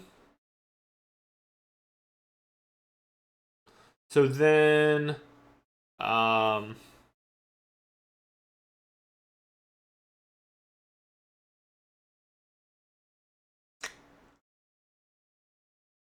so the reason for like why we kind of wanted to split those up is that, you know, whenever, in this case, particle emitter, which I probably should rename to like maybe particle initialization or something.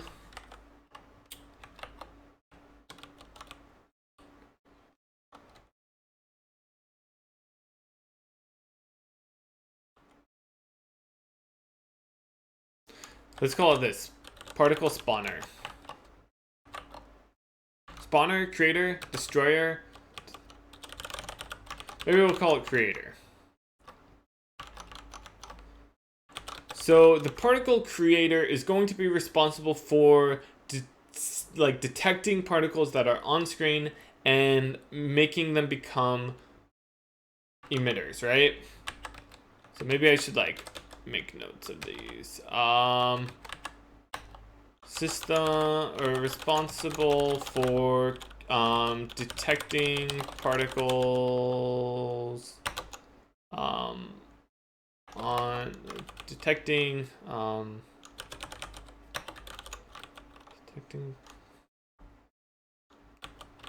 for creating for, maybe I should say like converting a particle component into a emitter component for entities on screen. That's basically what we want it to do. And then we're going to want something like the inverse, which is going to be the responsible for, and I guess you could maybe have it be both particle, like we could say this is the destroyer, or like cleanup, where it's just saying, hey, this is responsible for like reverting an emitter component to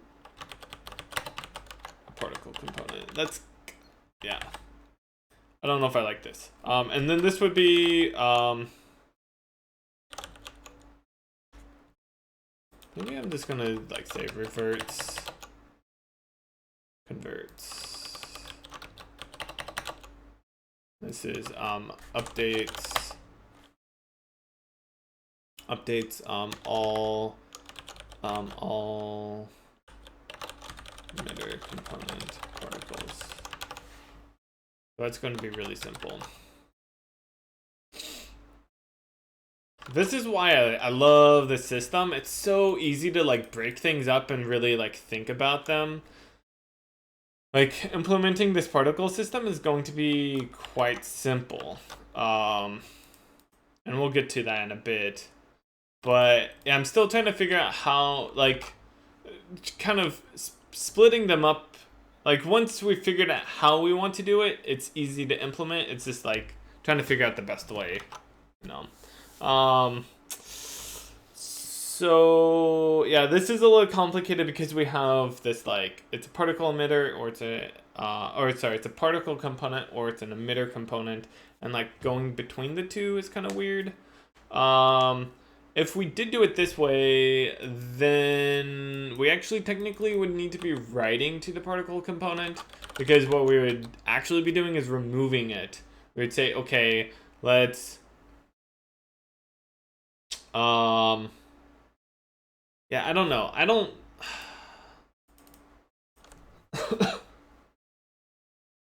I don't know if I like this.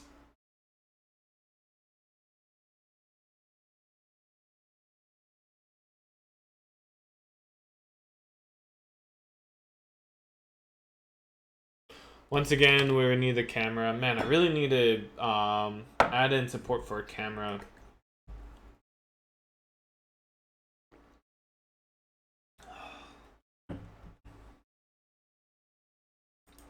So do we like this solution? There's probably like another one or two possibilities here. So another one is that we could have... We could simplify it. We could just have a particle component which contains this data. And then it could just have these different states, right?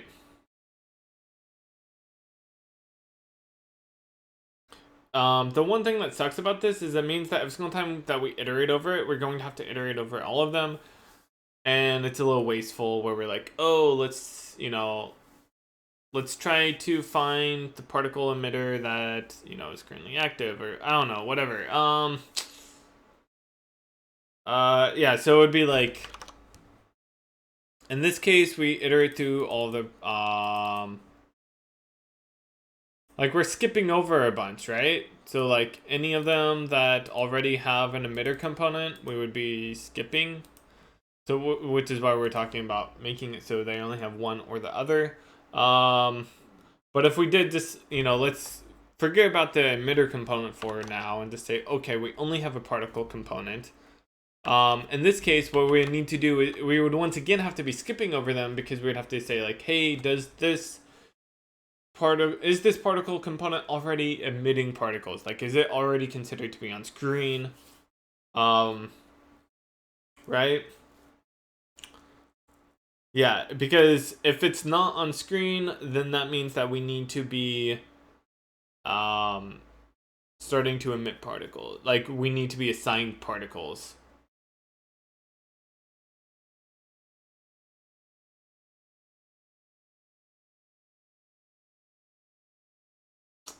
And then if it goes off screen, we have to clean up. right? And so anytime that we're iterating over the particles, we like are potentially skipping over a lot, which is why I'm thinking like maybe, you know, we care about this data. This is something that we might be like, you know, there's going to be a lot of them. All of the, you know, all of the torches in the games are going to have particle components. Hey, Azizer, what's up? Welcome. And, you know, monsters or just lots of things could potentially have particle components, so it might be nice to try to have this distinction between the two. If I do a query like this, and so let's look at this query really quick here.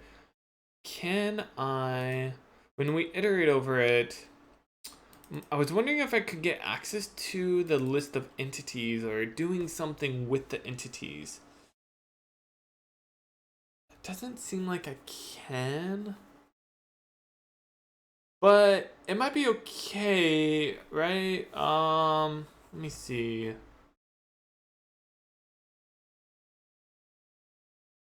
Get component for that entity.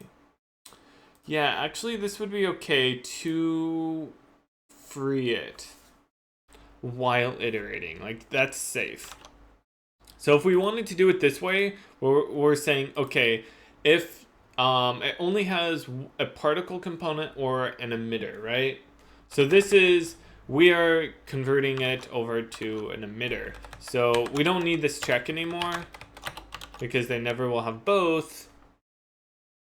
We could always add in an assert if we really wanted to.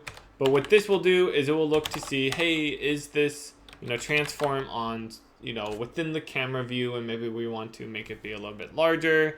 I really need to add in some camera component thing. Maybe I will like do some really simple thing right now, because this is kind of silly. Like I do so much stuff with the camera.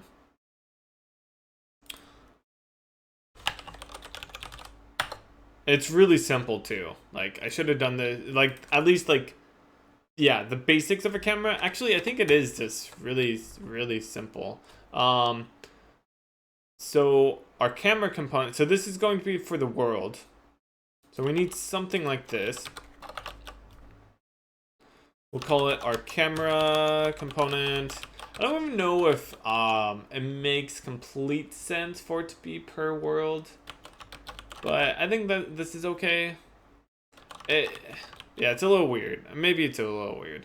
So anyways, we'll just say it's a rectangle. Right, rect is a float, yeah. And for now, we'll just say it's 0, 0, 800, 600, which is what it's always been defaulted to. This is the viewport for the camera. And that's it. And then I guess we need to say this is our camera world component ID. We need to go over in here and throw this in. Actually, like, maybe I'll put it at the top. So yeah, that's really all I needed to do.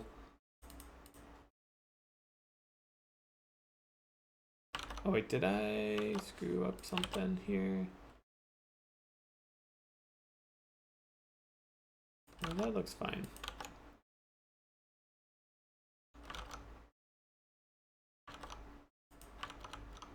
And so then what we need to do, this is going to be something that a lot of systems will use, which is reads world camera component.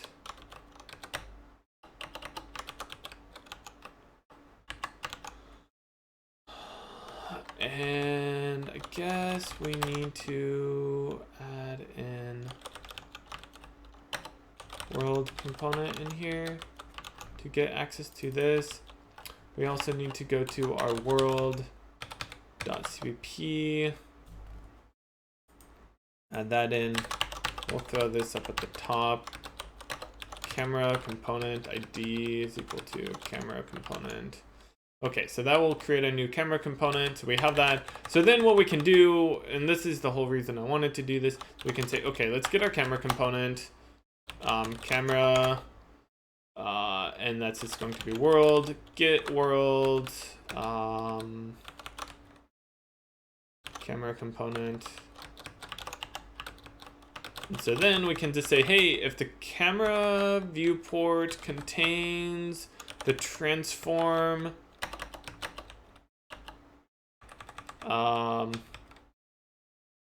bounds, then and one thing we might end up wanting to do is having like a particle component. Actually, no, I take that back. We probably won't want that. Yeah, maybe this is all we want. So in this case, what we want to do is say, hey, this is within the screen. So let's convert it over to an emitter component. So what we'll do is we'll say our particle component. Oh, wait. What do we want to do? We want to say world create. No, not create. Add component to our entity, and it's going to be. Oh, that's a little awkward, huh? Wait, I have another way, right? Add. Yes, okay, that's what I want. So we want the emitter component.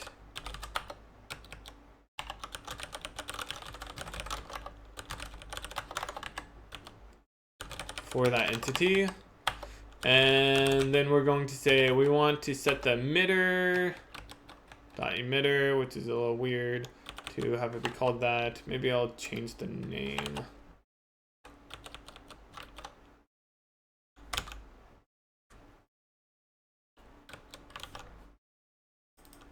We'll call it like that, the ID.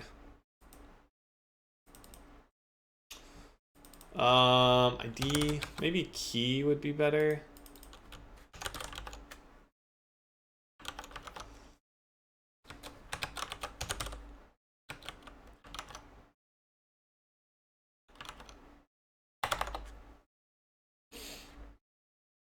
Is going to be set to the particle key, and then it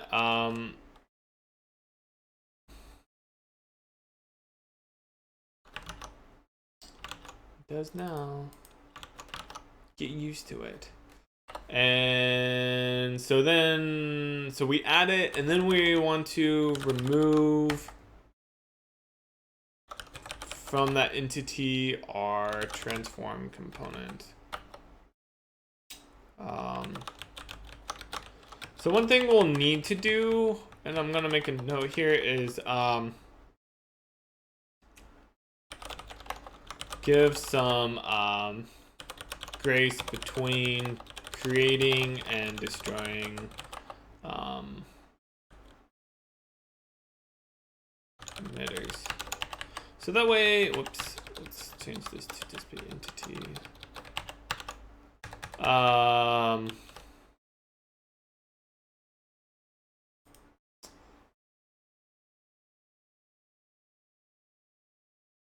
Does not like our range apparently.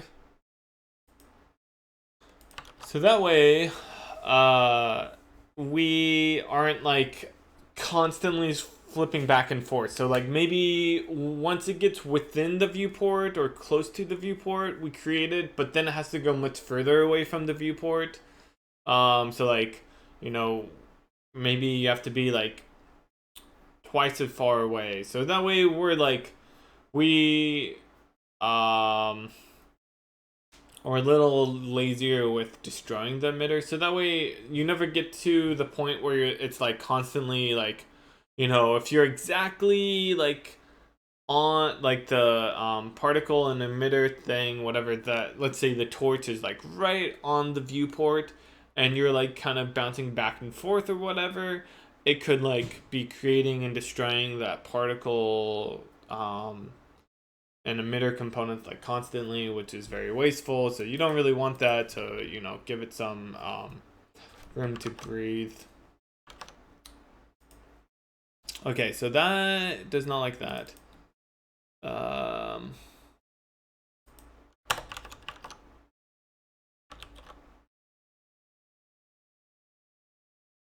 Function template already has been defined.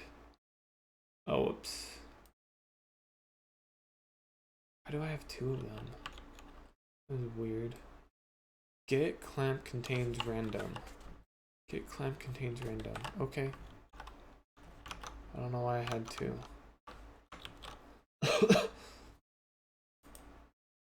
That was it. That was everything. Okay, cool.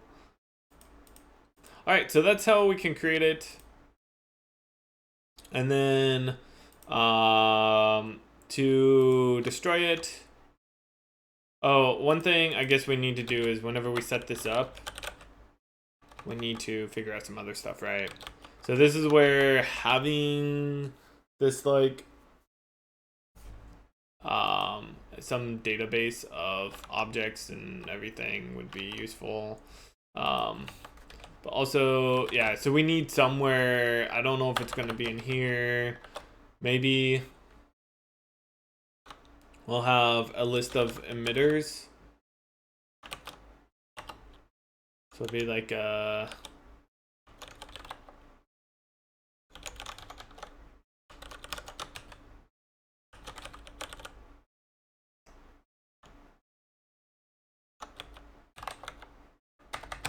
don't know what we're gonna do with it yet. So each one will have like a key. And so the key is going to be pointing to this thing here. And, or using it, I guess I should say, not pointing to it. Emission time, lifetime particles. Particles is fine. I guess it's the lifetime and emission time. So like, what we're going to want to do is say, hey, let's get our emitter. I don't think we ever really want to be changing it, so it can just be const. So we have our emitter component. We'll call this emitter data. And so this is emitters, emitter.key. And so then we'll say that our emitter is going to be set to the emitter data. Oh, I didn't even think about that. Why did I not think about that? We need to have different channels for this, huh?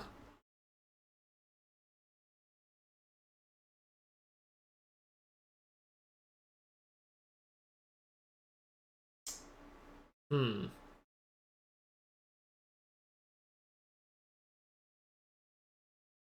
thing we could do is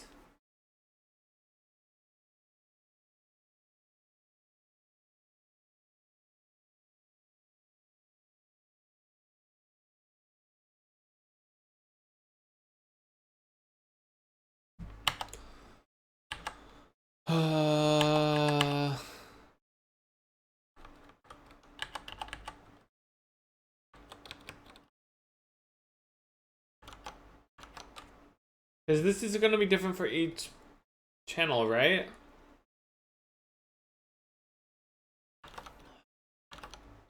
Hold up, I don't think I thought this through completely.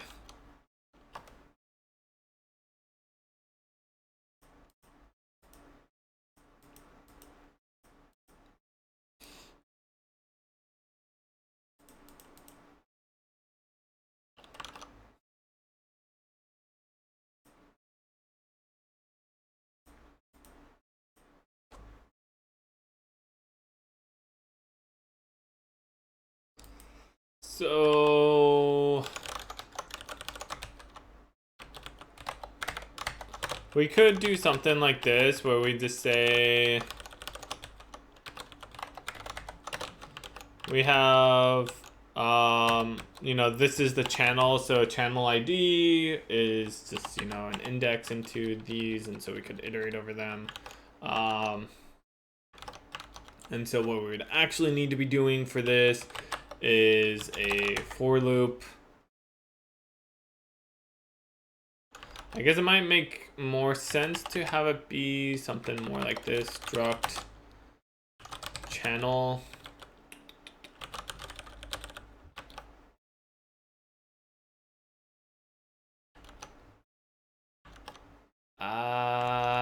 Well, I call this emitter channel, right? So this is, I kind of want it to be different.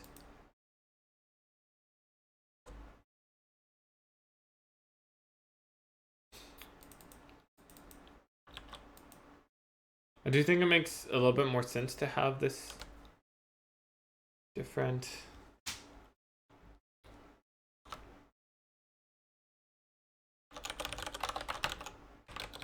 Call it the state. Lifetime. So really what we want is what we had here.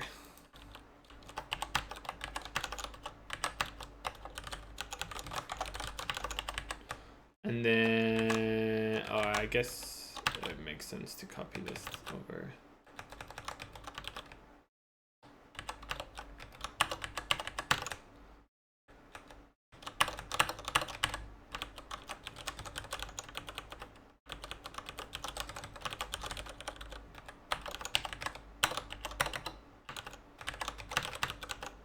Hey, Jeremiah, what's up? Is Kriya coming to consoles ever?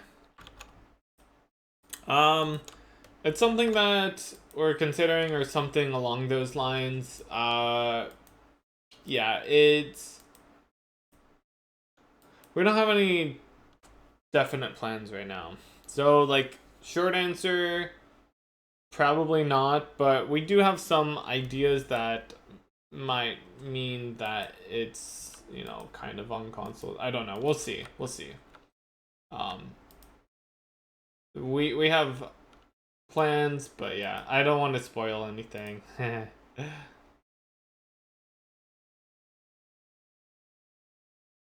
Which console would you like to see it on if it did ever come to consoles?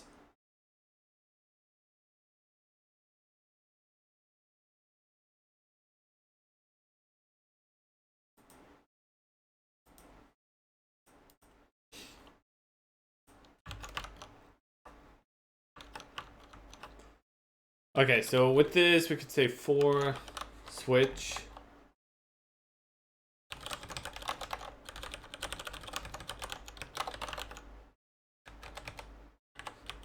Actually, I think we need to say for PS5. Yeah. Playing on PC is very, very uncomfortable. Why is that? I mean, we have controller support.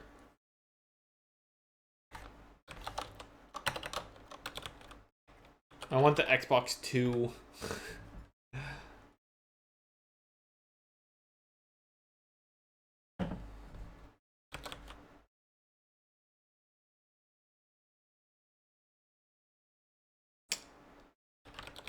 What makes the most sense here? Maybe going like this. I guess it'd be like four. Whoops. Four.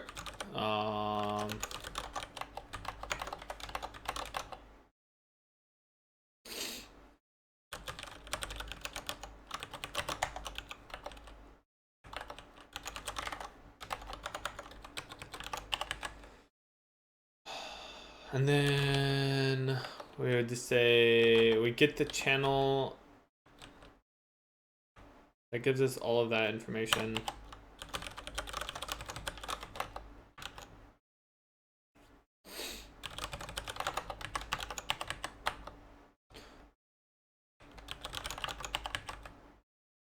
And then we can now set the, we could say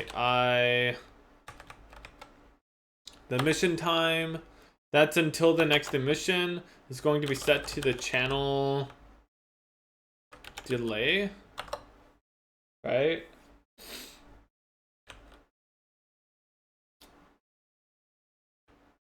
At that point, I think we just want to say random.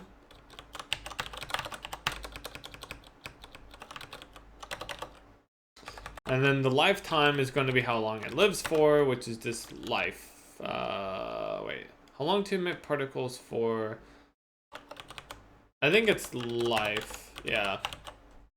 And then lifespan is how long it does it for how long the particles live individually, yeah.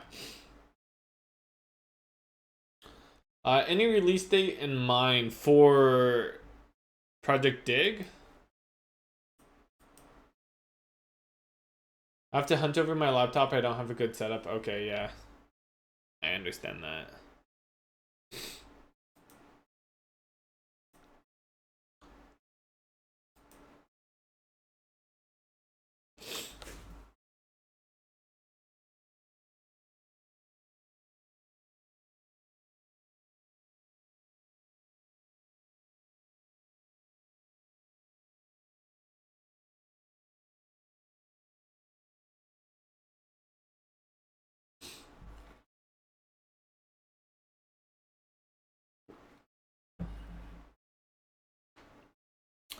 projectDIG.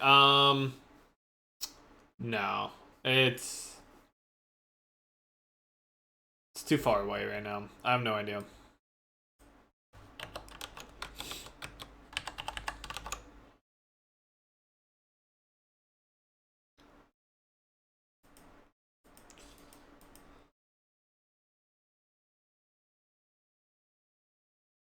Yeah, it's there's just too many variables right now. Like I don't know exactly what I want the game to be, and yeah, it's just like too much stuff.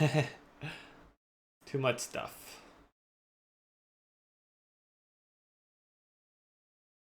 I want to release something new in the next like year and a half. It'd be awesome to release something in 2020. I don't know if that's gonna happen. Like, you know, I have a newborn. Kids take a lot of time. Still working on Creo with Andrew. And yeah, it's just like I want to do some traveling. So there's this like life, and I'm trying to balance working on various projects. I don't know how much all that stuff is going to be taking up my time, but going to keep pushing. You know, maybe can get like an early access out of a game or something.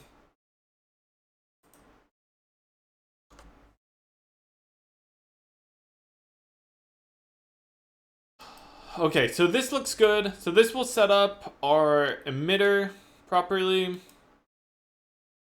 One other thing I want to do in here, which would be to like, you know,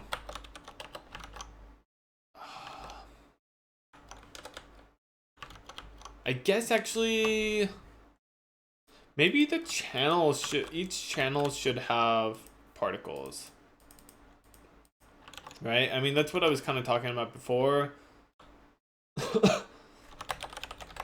Set up particles on the channel.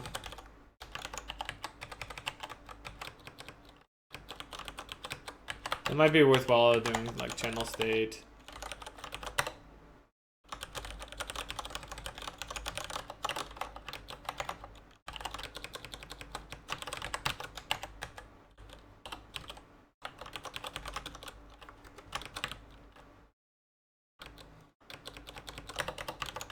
Because eventually we'll want to do that other thing.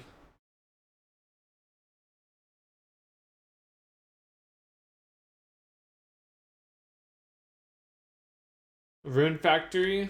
Nice. I kind of played those games a little bit on the game. I mean, not the on like the DS and whatnot. It's like Harvest Moon meets like a JRPG type of thing.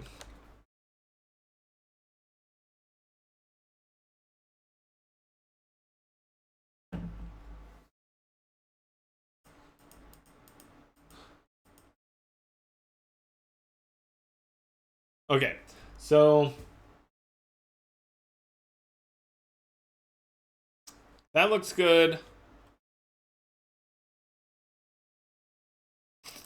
Let's do the particle system. That's going to be interesting. I think we have enough stuff set up for that. So what do we need? I think we only need the emitter component, right? I could see us going through and cleaning up, like doing both of these here, where we like create all the emitters and then destroy them. I mean, it's kind of weird to be doing both. I guess there's no way around it though.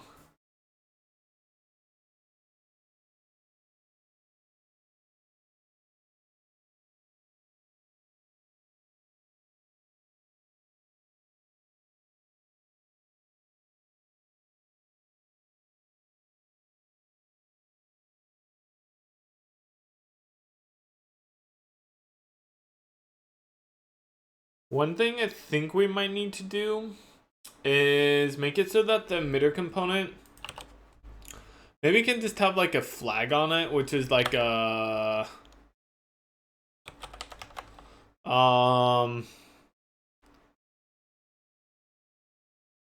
which is way better. Okay.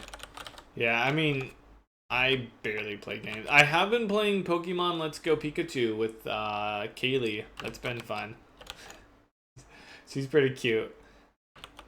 I was trying to get to Bulbasaur in Viridian Forest, and it just wasn't showing up. And like we tried for maybe like 15 minutes, and then like, you know, we don't play for very long. It's like our longest play session, I think it's been like half an hour. And so we looked for a while, couldn't find it, and then I went and defeated the first gym. I went back, looked for Bulbasaur some more, couldn't find it, and then, and this is like over like 2 or 3 days, and then during one of Kaylee's naps, I like went looking for Bulbasaur, and I finally found it. And then whenever I told Kaylee, I'm like, Kaylee, I got a Bulbasaur. I found a Bulbasaur, and she looked at me and she was like a little confused, and she had to like think about it for a moment. When she's like, "You got a Bulbasaur? You found it?" And she's like all excited. She's like, "You found the Bulbasaur?" I'm like, "Yes, I did."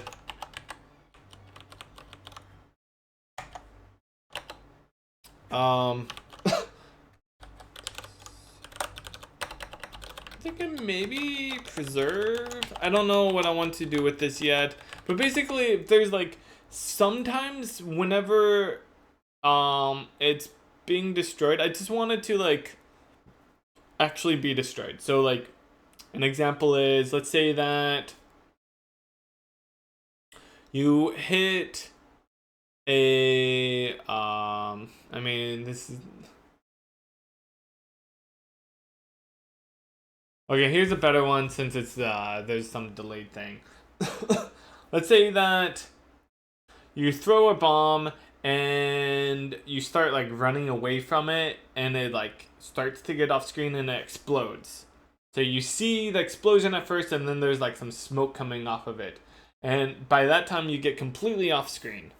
And then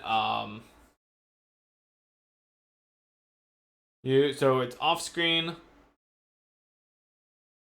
And it's like more than just off screen, you know, it's like 2 screens away or whatever. And so we're like, hey, actually, let's clean up this emitter since we're not using this anymore.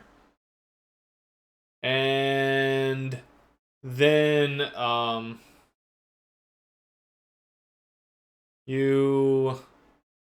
you know, we're trying to clean it up, and a lot of them we want to be switching over to a particle component, but there's sometimes, like in this case, where we're like, hey, this is a one-off thing.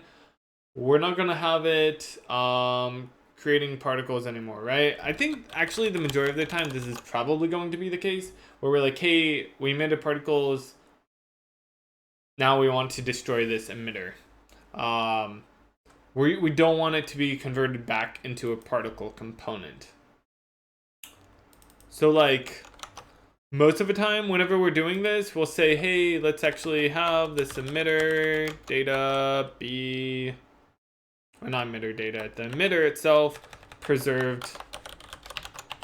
But there are times where, so we'll convert this back. So if we have a torch, it comes on screen, we convert it from the particle component to the emitter component. It's alive, it's emitting smoke continuously. We go off screen. It then is destroyed, or we preserve it. I don't know if I like this name, preserve. Kind of makes sense. Maybe I should put a note on it. Converts back into a particle component when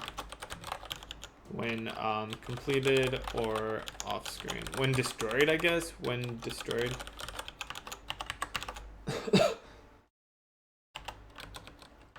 So yeah, like torch we would preserve, but the majority of things we're not going to want to. And so this be a one-off thing. So we'll actually create a component or create an entity that has the emitter component. So like the bomb whenever it explodes, well that might be, yeah, like the bomb whenever it explodes, probably what we would do is we'd have two entities. We would have the bomb itself, we would throw the bomb out, and then whenever it explodes, it would have another entity that spawned on top of it, which is the particle emitter, which probably just has like a transform component and the emitter component, and that's the actual explosion, and we would destroy the bomb entity itself, and then whenever that, we would have that emitter entity be destroyed whenever, it would actually be completely destroyed whenever we are done with it. So that's what the preserve is for. Did I hear about the Overwatch coming to Switch? About Overwatch coming to Switch? Yes, I actually kind of skimmed through the Nintendo Direct. Some cool stuff. Yep, looks good. Yeah, I have a Switch, but I I played a few hours of Pokemon Let's Go Pikachu, and then I played a bunch of what's that other game? Monster Hunter. That's it. In the last I've had it for over a year now. Oh well, whatever. But I don't play that much. I don't play games that much right now. I will let you know if I stream. I don't know when or if I'm going to anytime soon. I'm kind of feeling very motivated to work, and so I've been doing a bunch of stuff off stream, and so I'm not feeling particularly motivated to be distracting myself with games or other things. But anyways, so yeah, this looks good. Set of particles on the channel. We'll do that later. So let's go to our particle system and kind of figure that out. Before I get started on that, let me take a short break, and we'll be back soon. And then we'll work on that. Okay, I am back. Thanks for sticking around. Just was checking out things in the living room, seeing how everything's going. Not testing Korea on the Switch yet? Nope. Not yet. I guess I should have done that, huh, while I was out there. I do make games for a living, yes. I make games for a living, but I don't play them. I mean, I don't play games for a living. I do try to play games, but I, for the most part, enjoy making games more than I do playing them. And I just like the creation. And yeah, I don't know.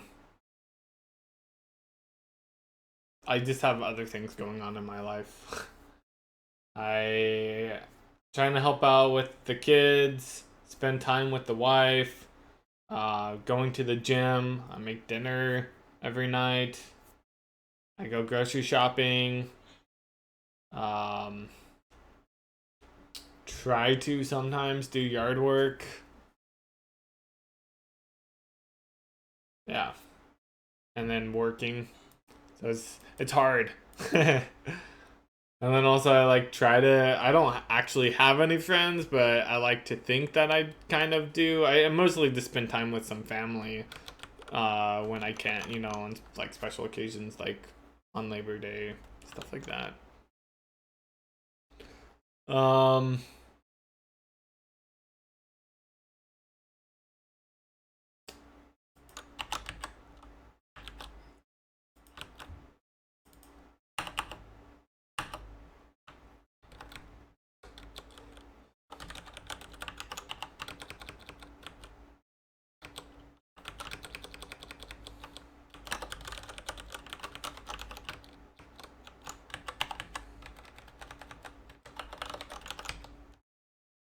What, no friends? Not really. I mean, I like talk to people online, but I don't actually hang out with anyone that's not my family in person.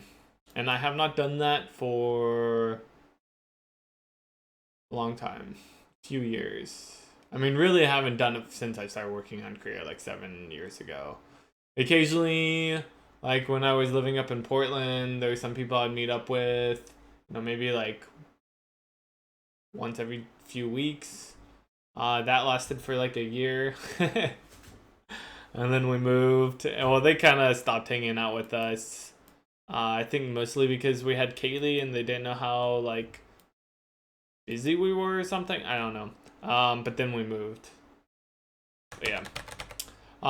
Game dev and friends is hard to balance. Especially when you have like a family, and so it's like you obviously put family first.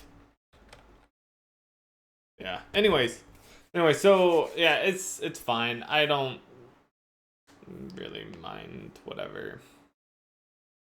Um let's do stuff with these emitters. What are we gonna do? Let's figure this out.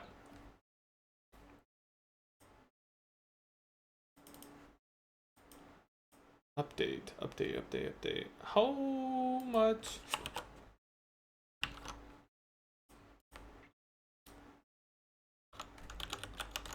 Frame time? What is that called? Update.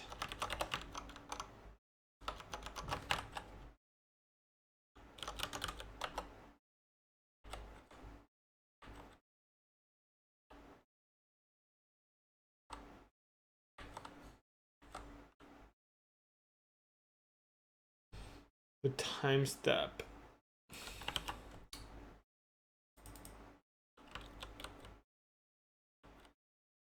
That's what we're looking for. So we just will update it by the time step.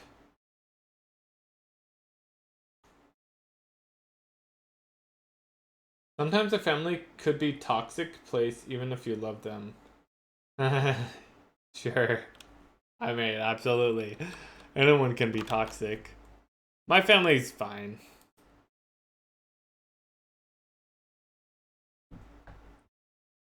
They're good. I mean, like, most of my family I don't really have much in common with, but it's fine.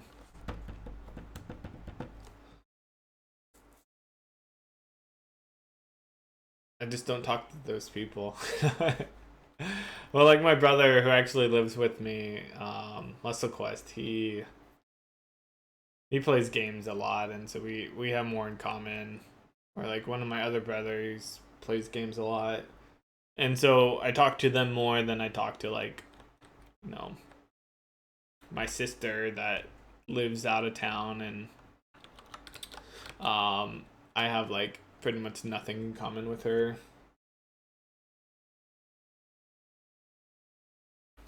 Is it possible to see something about the game? I mean, you can read this stuff. As far as like playing the game, it's not, the build right now is not working. I don't know why. I haven't tried testing it. But there's not much to actually see.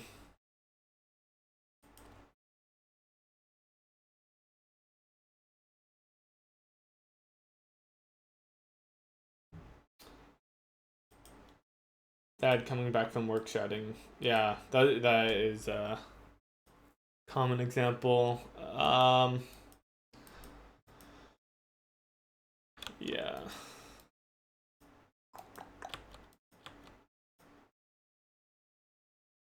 Yes, I am working on the engine. So like all of this code I've written, I mean all of these files we've made here on stream. Yeah, so for anyone who's joined and doesn't know about this, this is projectDIG. It's a 2D automation survival sandbox game. I'm developing the entire engine here on Twitch and uploading all the VODs to YouTube. So it's a very like public project. And right now we're working on adding in particles support. And yeah. So right now, yeah, so far we just have a bunch of like systems set up. Like we have some UI, we have some like water simulation, we have rendering some tiles, like blocks. We have like a basic network system set up for like, you know, in the future being able to do multiplayer. Lua scripting support, loading resources and prefabs, stuff like that. We have a bunch of like things, but no actual game. We're missing some fairly fundamental thing. Like there's no character that you're controlling. There's no camera. We don't have physics implemented yet.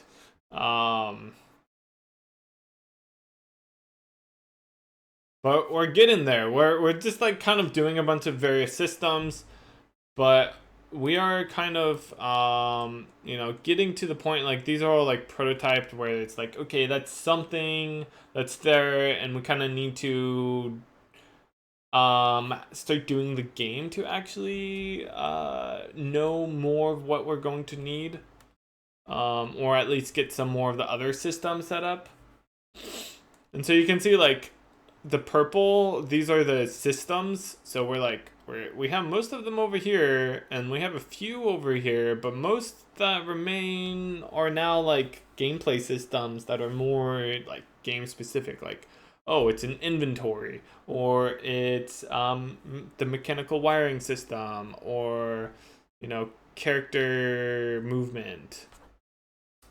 So before too long, we'll actually be able to start like messing with some of that stuff.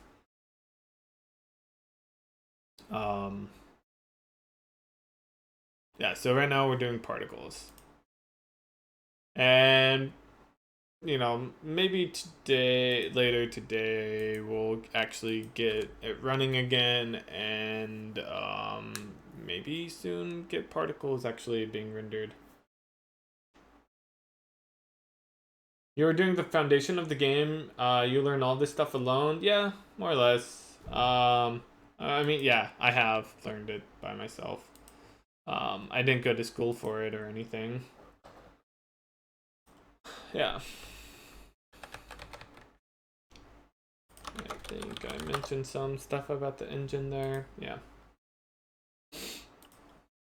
Okay, so this is for updating the emitter, right? So we want to iterate through all of the emitters. And I think what we're going to want to do for each emitter is just do the channel, or update the channel, right? Let's call it the channel state. Emitter component. It's gonna have our channels. It gets confused whenever you do this like query. I don't know why exactly. It doesn't know what this is. Okay, so here's our channel state. So what we need to do is update the channel lifetime and the emission time.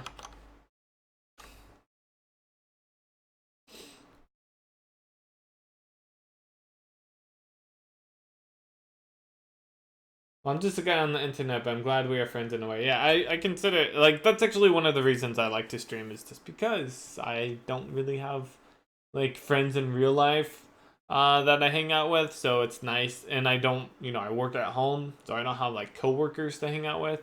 So instead, I hang out with you guys.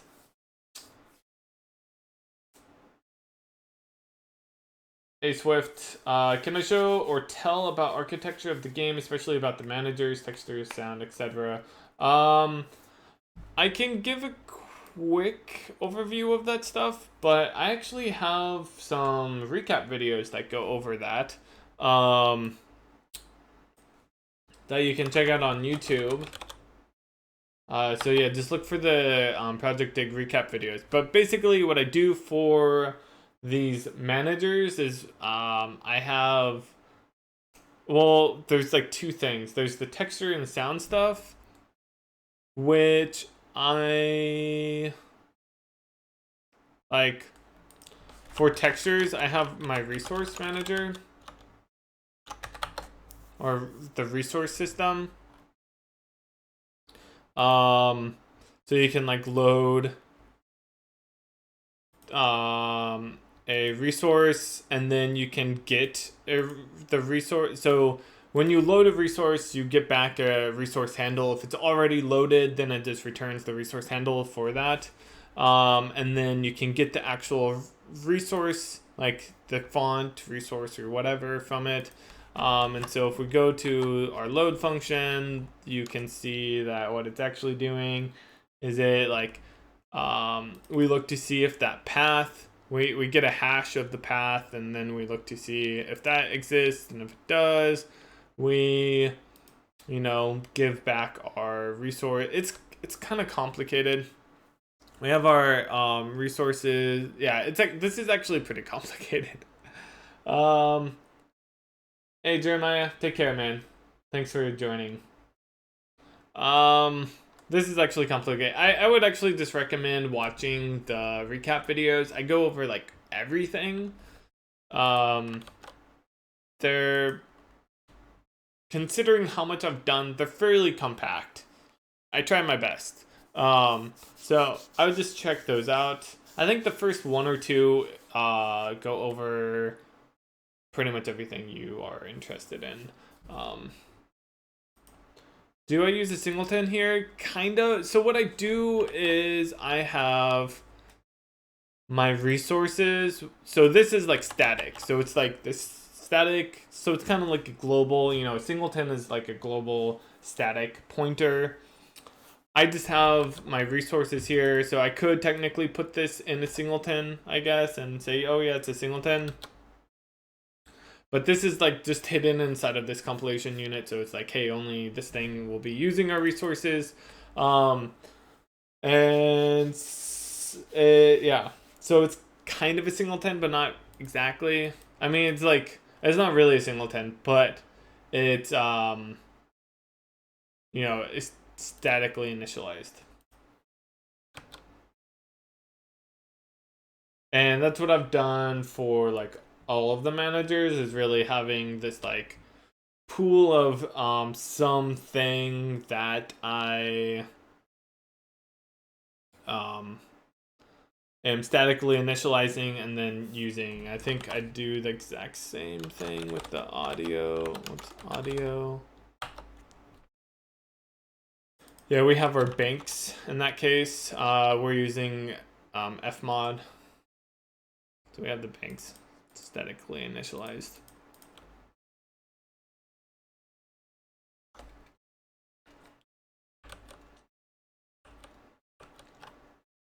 So yeah, check out the recap videos. I go over it in like complete detail there.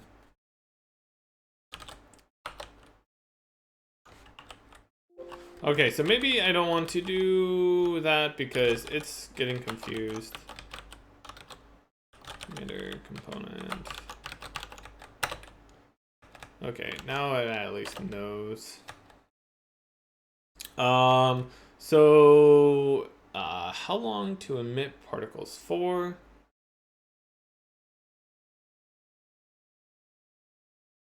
So what we want to do is to subtract the time step from that. Same with the channel state. Emission time, how long until the next particle emission?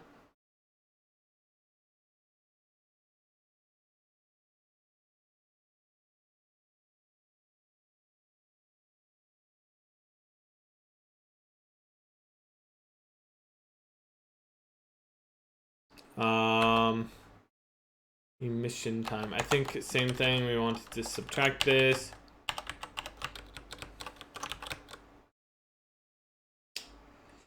And so that's where we're going to need to, like, you know, if the emission time, what do we want to do with this? We kind of actually want to do something where it's like, if the lifetime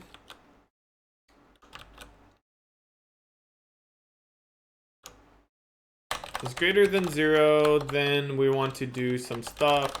Otherwise, we want to do some other stuff. This means that it's well, wait, actually,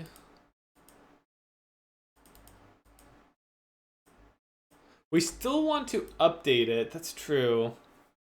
The thing about it is, like, if our channel has finished,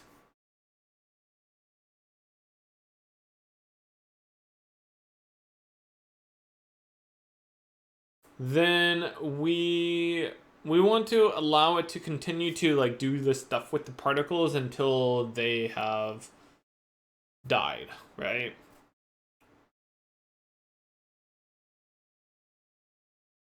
So we don't destroy it whenever this is done. I guess it would be at the end, right? So it would be like or like maybe keep alive is equal to false. Yeah, it's initialized to false, and then at the end we just say, hey, if we don't have a keep alive, then we will destroy it, right?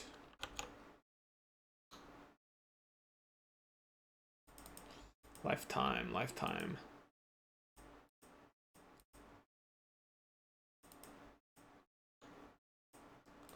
Okay, so I think we actually want to do this differently.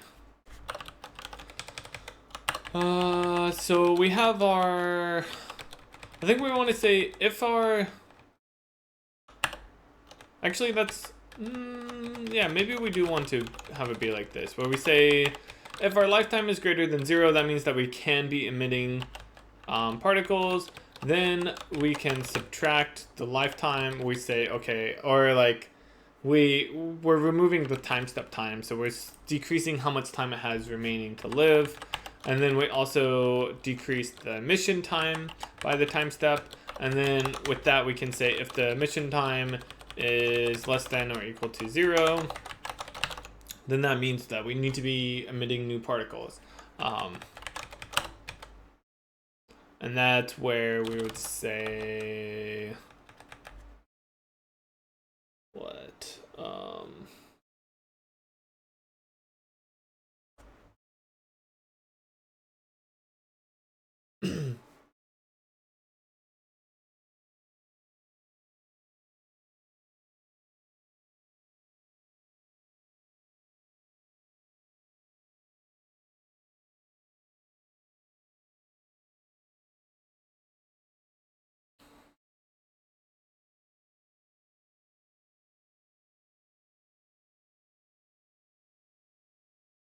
Just thinking about that.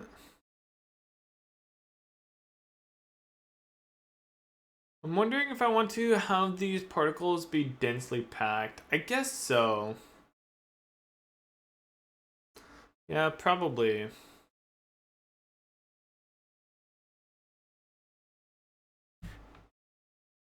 So what we need to do that's actually a good point, is we're going to need to add in a new thing in here, which is the count. How many particles are currently alive? Yeah.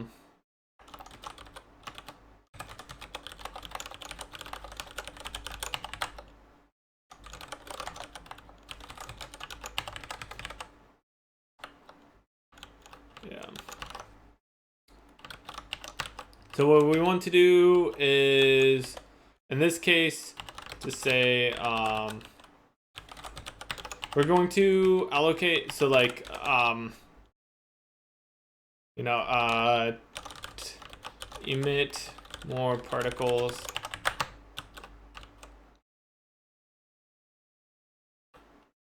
Right. So that's where we're just going to be adding on to the end. We do need to cap it based off of the number of particles if we have that cap. Right now we do.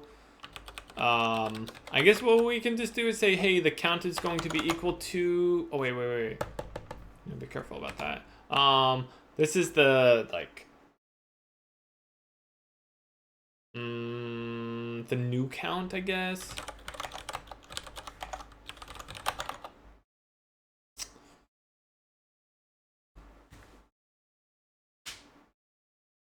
Which free version of Visual Studio should you download for C++? I would go for Visual Studio Community Edition 2019. The VS2, yeah, VS19 Community Edition.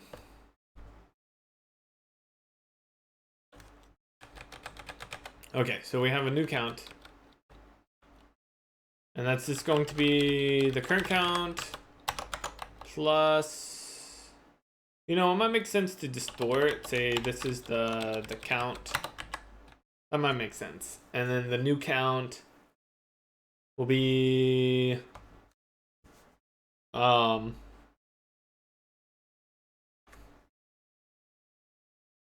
think I like that more.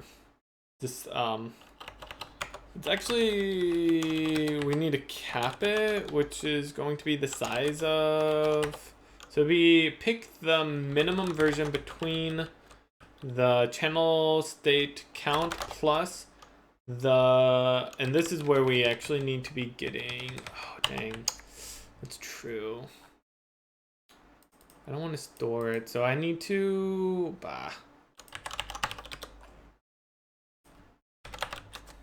Okay, we'll do it like this.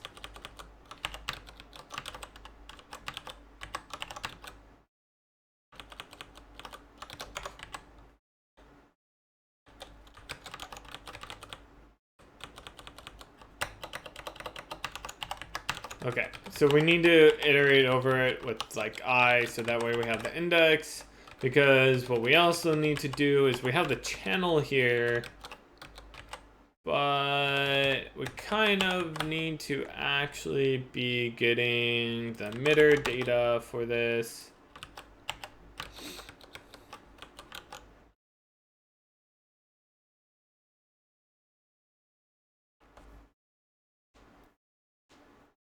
Trying to get into C++ after trying to learn it like 4 years ago.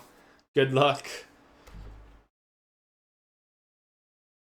Yeah, when I was much younger, I tried to learn C++ and I was like, oh, and it went right over my head. And then, you know, I came back like a decade later and was able to pick it up. Okay, so that's our emitter key, that's good. And then once we get to here, what we want to do is, I guess actually technically, now that I think about it, we only want to iterate over the emitter data channels, right? So maybe we'll do it this way, like what we were doing before. Emitter data channels, yeah. And then we get the channel for that, the channel state, but we also need the channel itself, which is emitter channel, and that can be const channel I. Okay, because we're going to need our channel here to be, oh, whoops, that's this. That's the count, right? This is how many, the amount random. There we go. How many we want to emit. Oh, and we need the other option, which is the channel state particles size. So this just says, hey, I need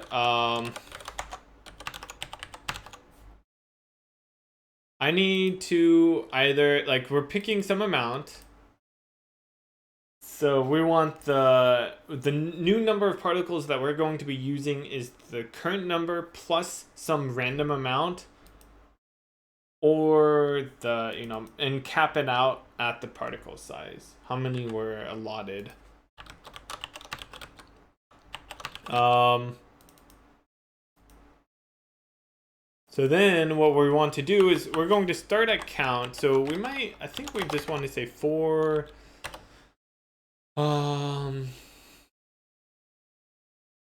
Maybe I'll change this to be channel ID or index.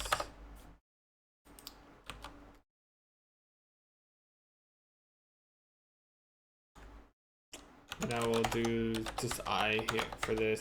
This will be from the count to the new count. Oh wait, this would be, yeah, from count to, which is the previous count, to the channel state dot count. Right. 1 second, guys.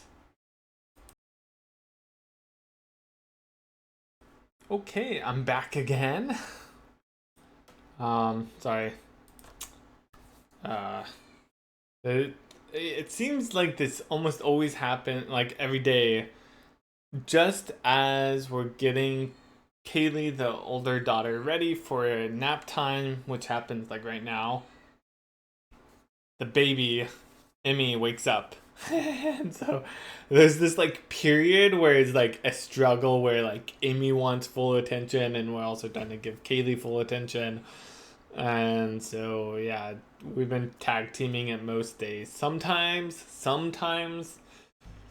it lands so that way as we put one down, the other one wakes up, and so, you know, only one person is needed, but most days you have to have 2 people. And today was one of those days. Okay, so what we're wanting to do here is go through all, so yeah, coming back to this code, we're iterating over all of the particles, and we're just kind of saying, hey, all of these particles are now going to be used. And so what we're going to do is we're going to have this this list of particles. Right now it's living on the emitter itself. Maybe that's okay. Don't know about that. Maybe though.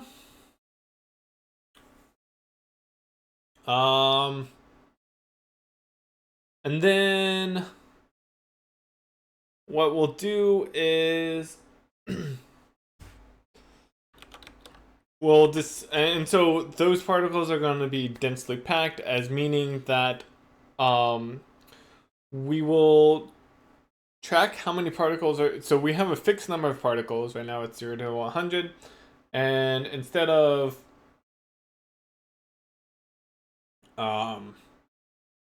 like allocating new particles, you know, it's saying like append particles whenever we want to use a particle, or like remove a particle whenever we want to. We just have this fixed amount, and then we say how many of those we are currently using, which is the count. And then when we want to actually use more, we just increment the count. So that's what we're doing here, and so this actually needs to be I. And yeah, this actually needs to be the size. How many are currently being used? Does that need to be -1? Maybe. Can you give some quick guide about architecture of the game and logic? Do you mean for like a game engine?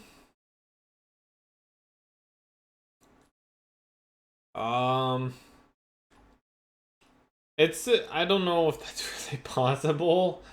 Games are huge, and like you could greatly simplify things, but you'd be also like missing a lot of finer details that you would then be asking afterwards, like projecting a game.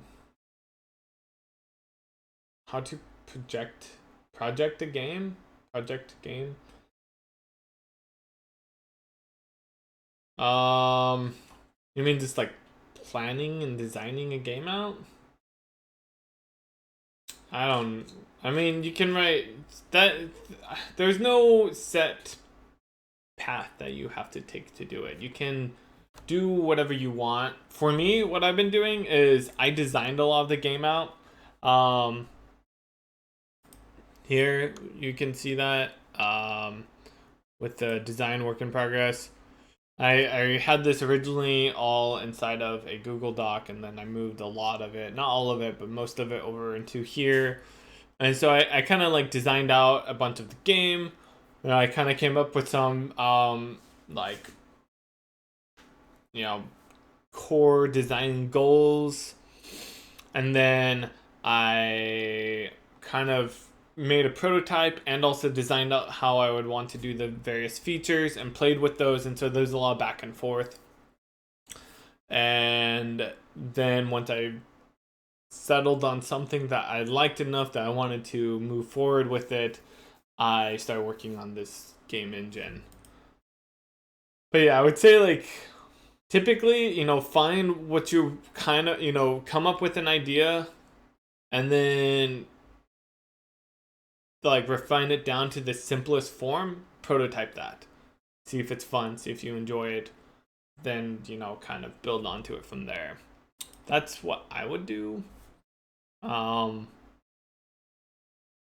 there's lots of ways you can make games. Like you don't have to design out all of this stuff. You could there's like,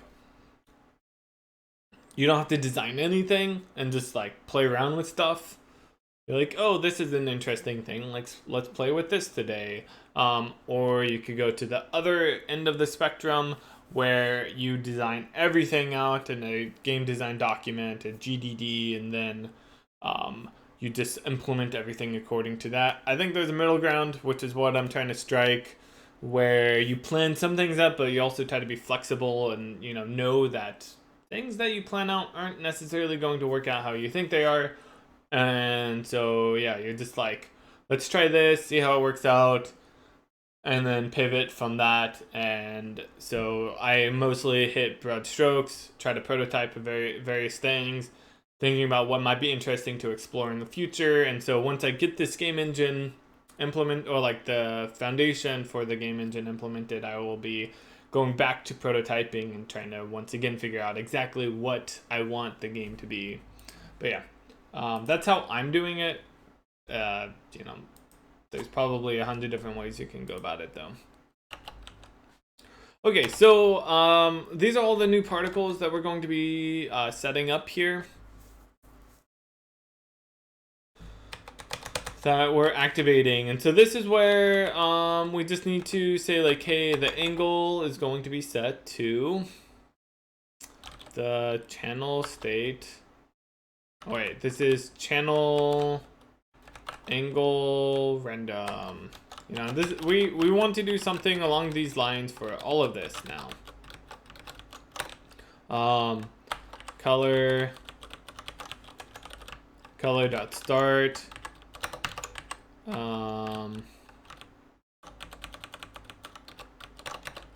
We have direction. That's going to be direction dot random.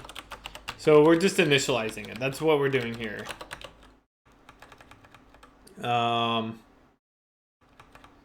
Speed. I guess that's true, is that we need to, we need to query the transform component as well, because we need to know where the particles are at.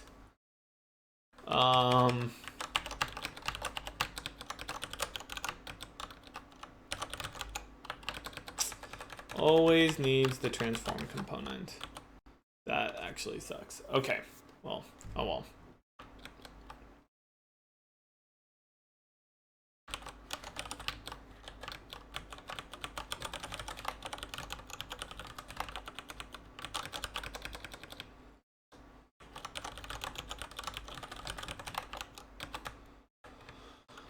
Okay, so now we have the transform because we'll be using that for like getting the initial position for things, right?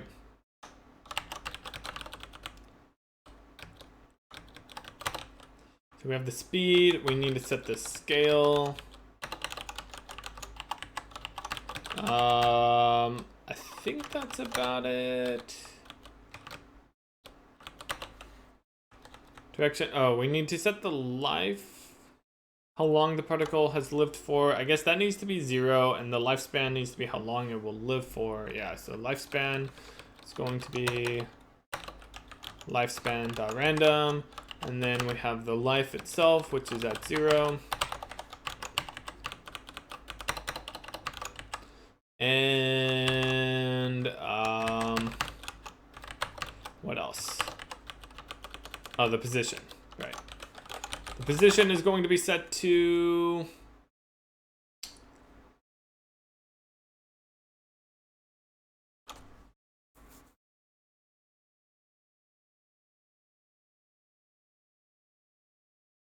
we might end up changing some of this stuff.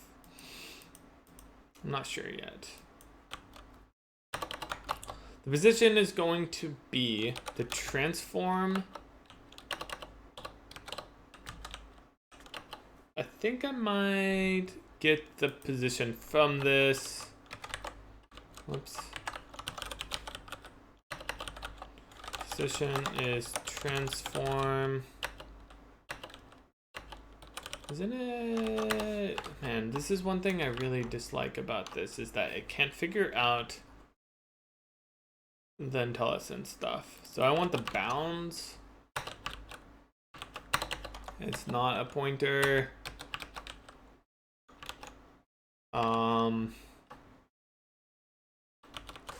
I think I can just say get position, right?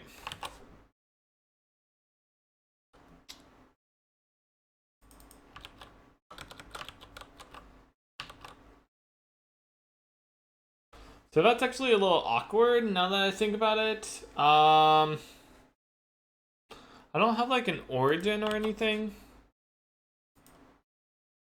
Oh, I do. I guess I probably want the origin.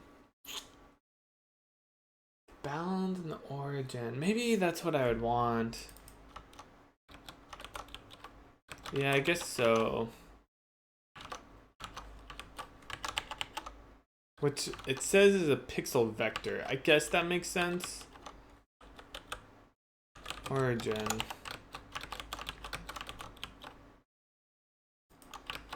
And so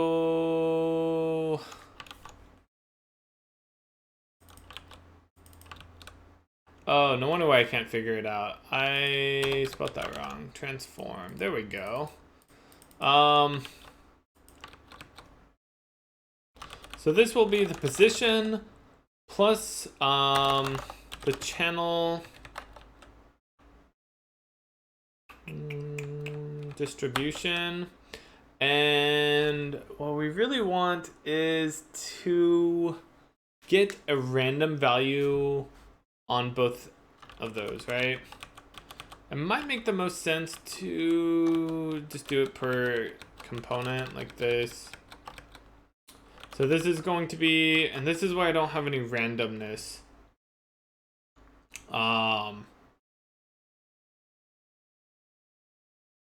But what this really should be is like a, random get.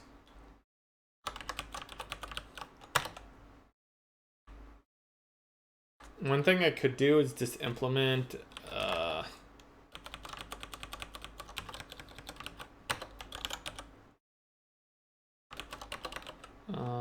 bottom left, top left. Oh, it'd be right.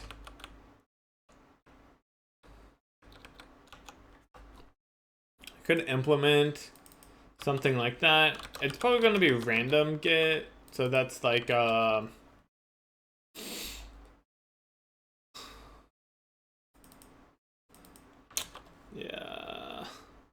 I don't really have a utility function for this yet. I guess I could add in a placeholder though.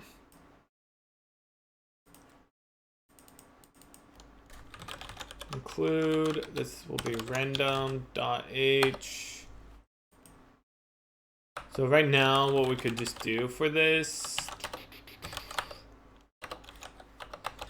siege random. We're gonna have a get function in here that returns. Right now, we'll just say it's an int get, and it takes it in 32 start and return start.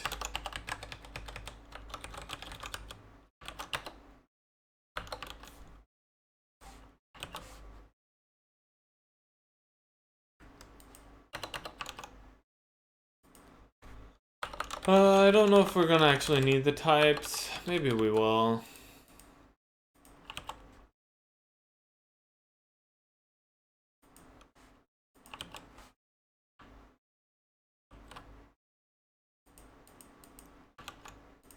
I don't know, are we?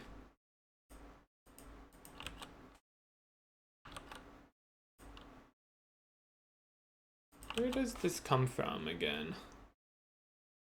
Where is int defined?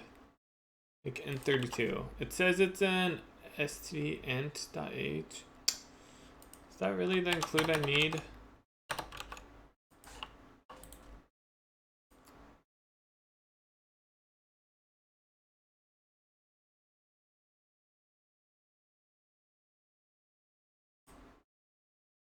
That's not the include I want.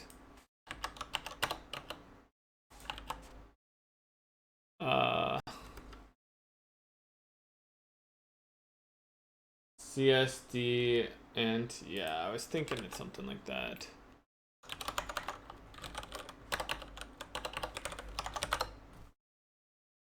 CSTD. Okay.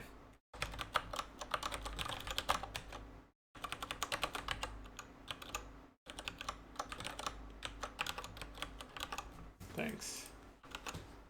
Okay, so for now, we'll just return start. So just keep it simple, but just a placeholder for us.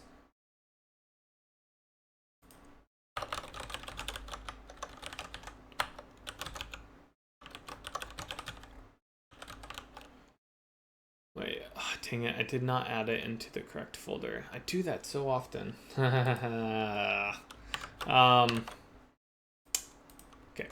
let's fix that. So that's an include.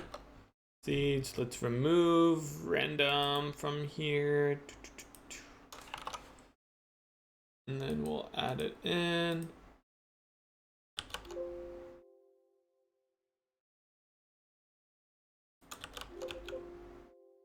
Where is it at?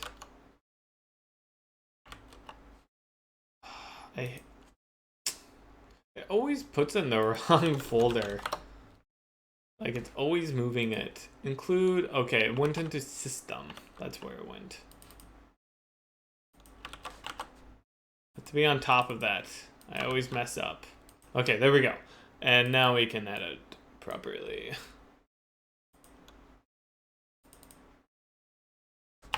Not system. Oh, that was right. Whoops. Oh, it's in source. That's why. It's trying to mess me up again. I see what you're up to. Okay. So this will initialize our particle properly. Set it all up.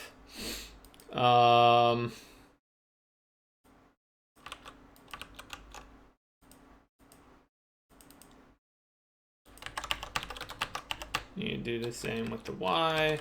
Maybe it would make sense to not do this over and over again. Let's do this particle.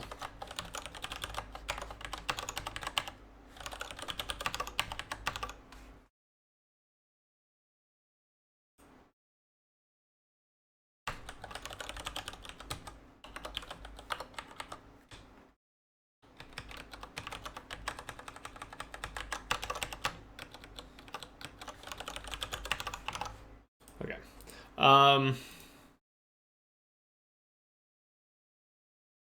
So yeah, that sets up the particle. That's great. We get initialized.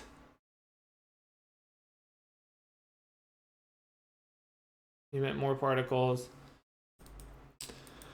And then, so that's for emitting the particles.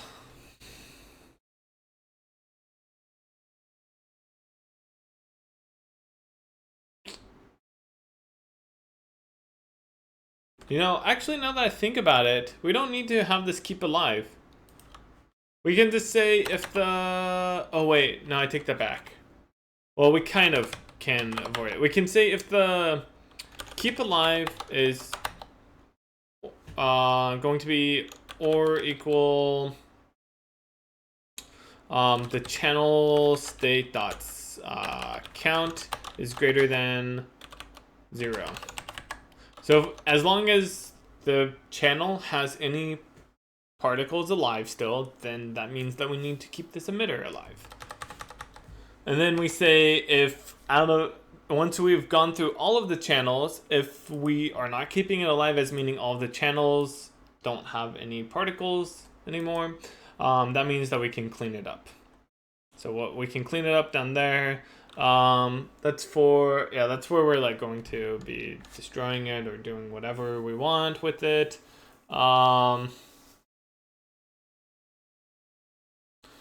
Yeah, I think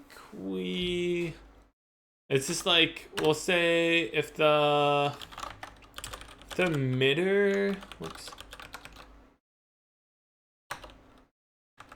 emitter preserve, then we need to convert it back into a particle component.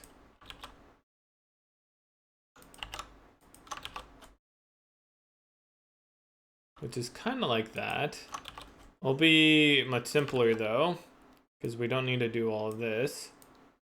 We just need to say, hey, we want to add this particle component to the entity.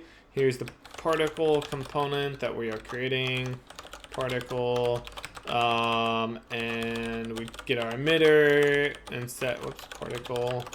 Set the key to the particle key, and then we remove the emitter. Wait, I really put transform up in here? Whoa, that was a mistake. That needs to be the particle component. Can you show your VS Assist colors? I don't use VS Assist colors, actually. Where's that at?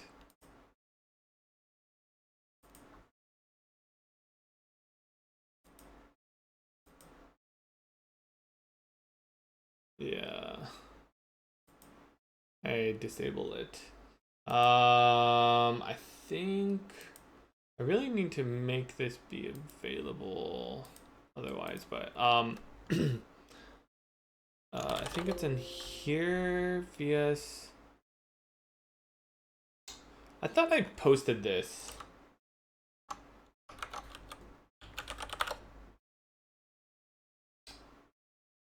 It doesn't look like it is up, but here, I'll give you, I just have to remember which one it is. Maybe I need to re-export this. Maybe I'll do that.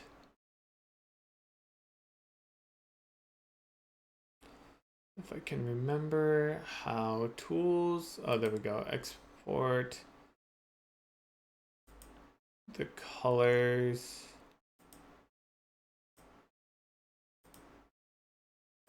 I think it's I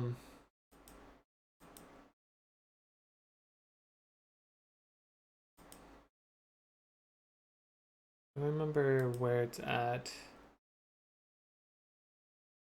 You're using 2008? Oh. Yeah. Not gonna be able to help you out there. Anyways, long story short, these are custom colors that I set up. 2008, dang. Why not upgrade?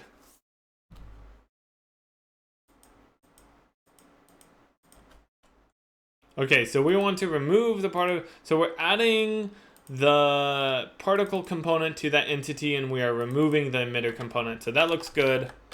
If we are preserving it, Otherwise, what we want to do is just destroy it, right? So we're gonna say world destroy entity. So that'll destroy it.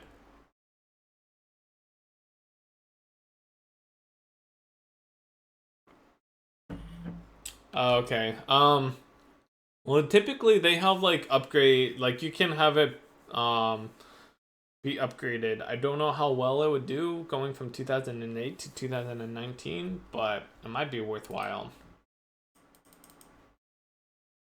Pretty old. Okay, so that's cool. This will clean it up. Technically, I think this queues it up. Pools, destroy, not yet. Yeah, this is something that I probably should do. Like, we might not actually want to destroy it at this point. We might want to like queue it up to be destroyed at like the end of the frame or something. 2008 compiles faster. I'm surprised by that, but okay.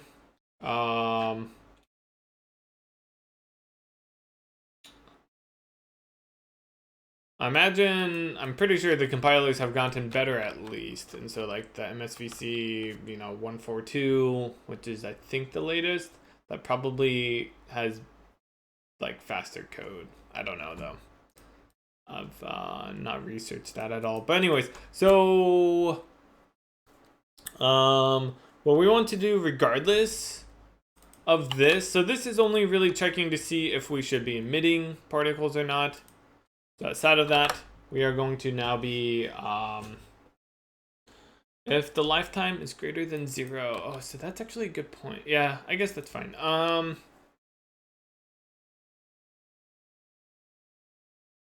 1 minute versus 5 minutes. Jeez, that's interesting. Okay, so what we want to do now is iterate through all of the particles that... Yeah, so I think what we want to do is like say for size t I equals 0, I is less than the count, the channel state dot count. That's how many particles that we are currently updating. And then, right? Yeah, that makes sense.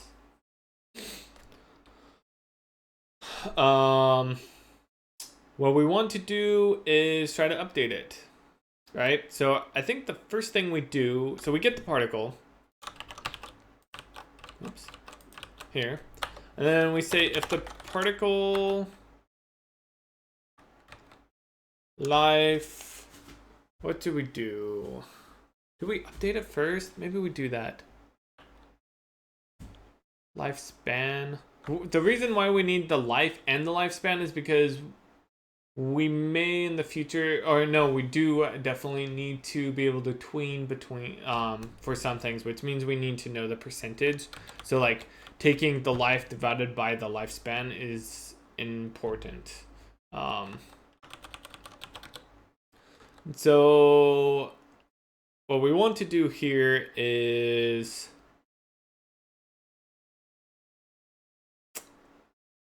I think, I guess just, yeah, do this, update it by the time step.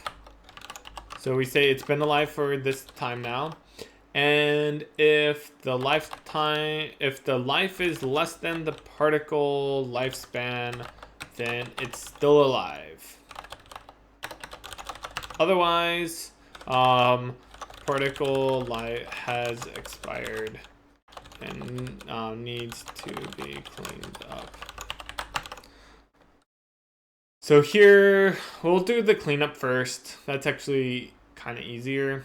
What we want to do is swap it with the last particle. And then that's actually important, is because we don't want to increment I in this case. Only update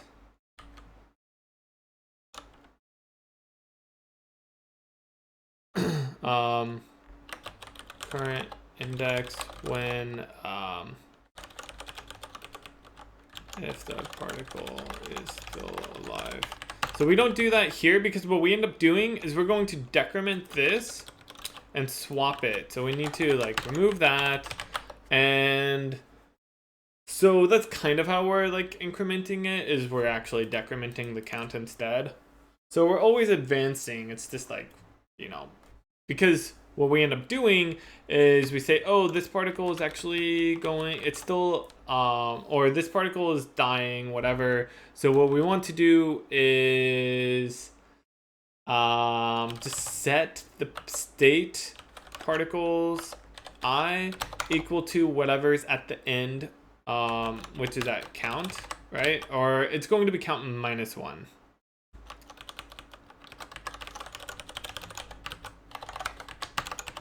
So this is swap it with the last one, right?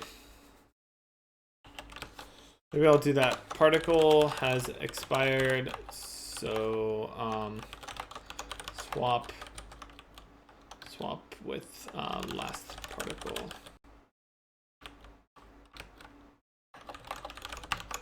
And I guess technically we don't need to do this if I is equal to this.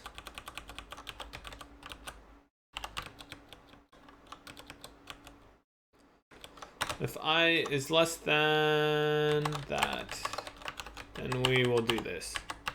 So if it's the last item, then we don't care.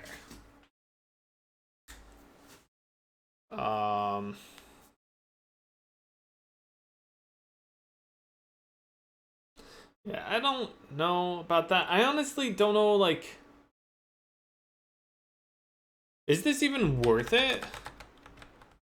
Maybe it's not. Maybe this is better. This is probably better because most of the time that's not going to be the case. And this is just going to end up happening anyways, and then we don't need to do like a jump.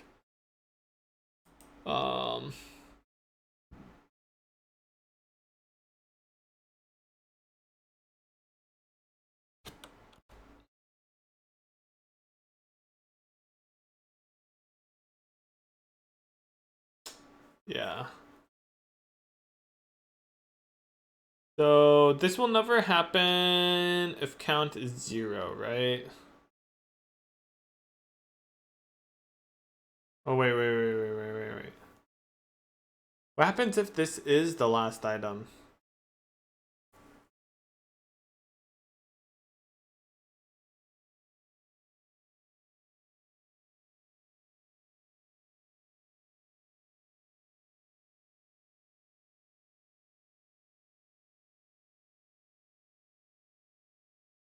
Thinking about that.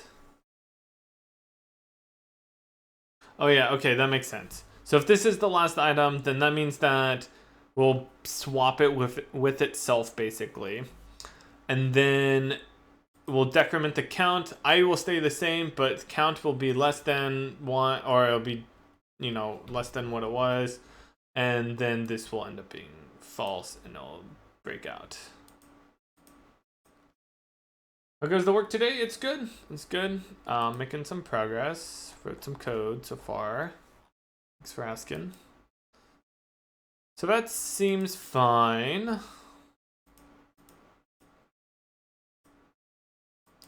So this is where we need to update it. So we can get the float. This is like the life percentage, which is going to be particle.life. And I guess we need to cast one of these to a float at least. This is particle.lifespan. This is how long it's been alive as a percentage, which we can use for some other things. You finally got over your pneumonia. Nice. Good.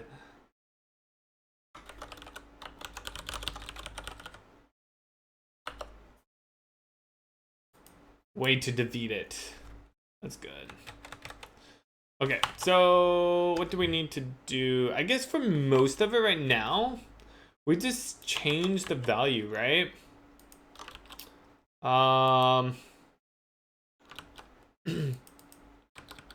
This is gonna be a little different, but it's like channel. Oh, we still have the channel, right? Yeah, okay. So this is channel dot the angle delta, right? This one will be different. Direction delta. Speed delta. Scale delta. Color, this is going to be different because what we end up wanting to do, since we have it split into two parts, what we need to do is determine if the particle or the life percentage is greater than 0.5.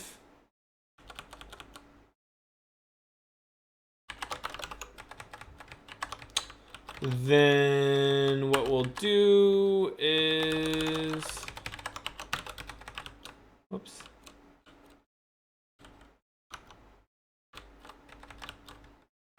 Let's just start here. We want to say this is the in, or what we need to do is actually calculate the difference between the two, right? Kind of like what we did with range dot HPP, just like this.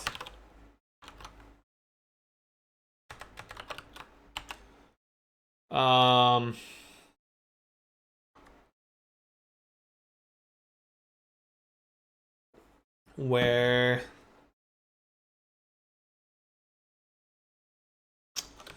so this would be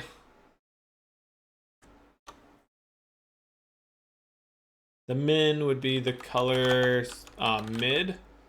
Whoops. Channel dot color mid times this, which is the percentage, life percentage, plus the channel dot color end times the life percentage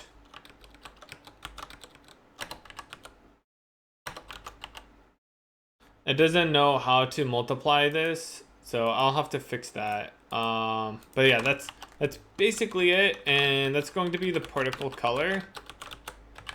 And the difference between these two is that, oh, whoops.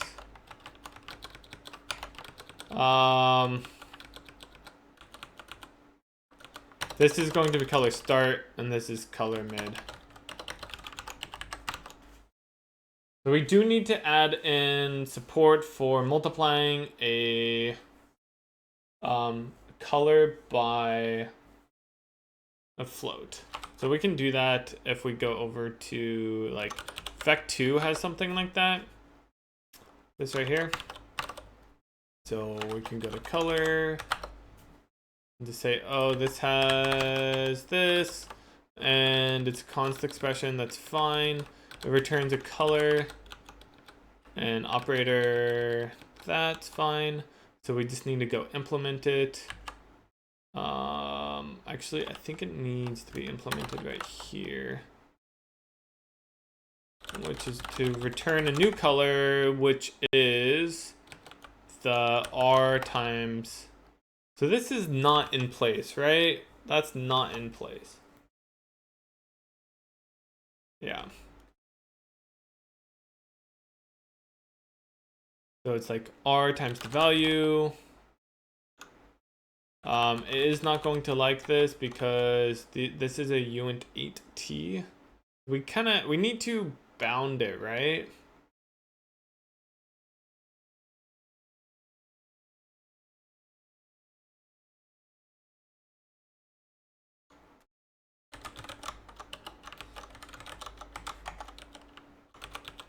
I think we can do it like this. I don't know if that's quite the right way. RG.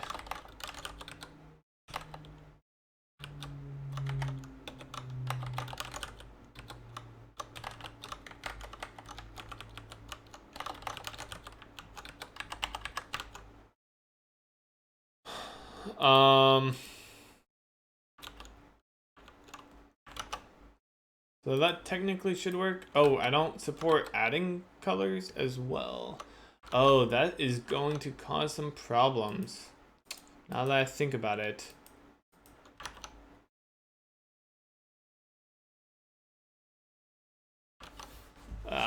Yeah. This is kind of awkward. What did I do for the range for color? Maybe it might be easier to try to do something with that.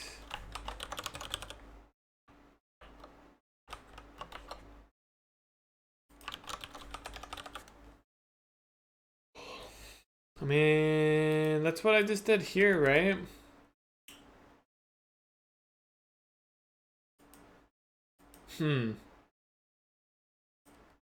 I guess that worked. Oh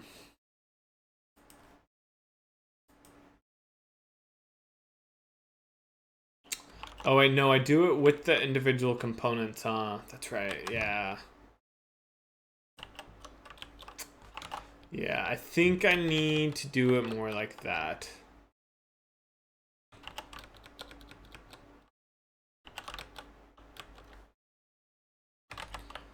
Which might make sense then to just do it like this. Color R is like not create a new thing, but just do it, yeah.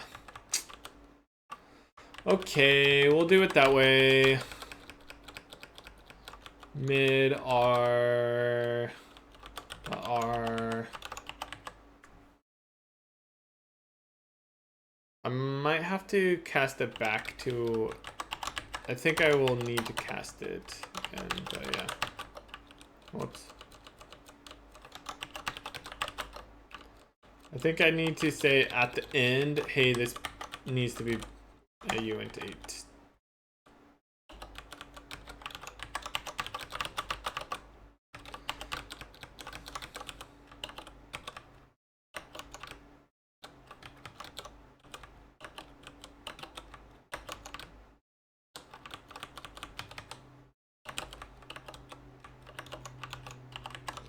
Okay.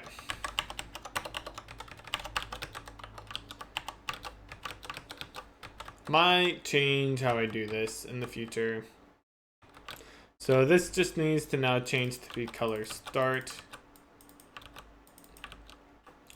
And then this is color mid.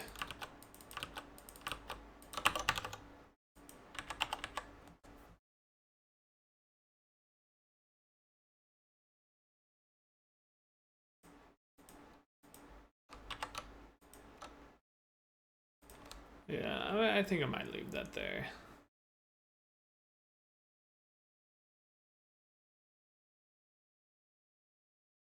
So this is actually updating the lifetime and handling all that properly. So this looks good. This is essentially going through every single emitter,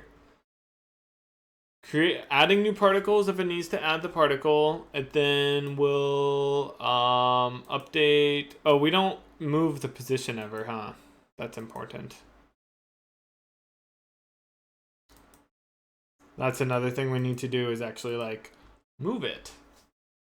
And then there's also like setting. So yeah, there's a few things left here, of course. To do move particle according to speed. I guess it's like speed and what are like the gravity slash tractor repellers. And then we also need to rotate particle.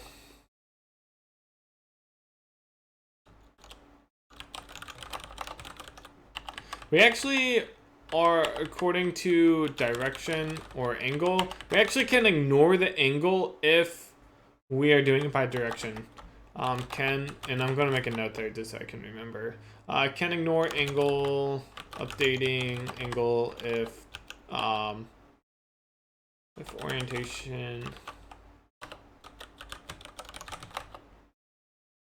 is direction.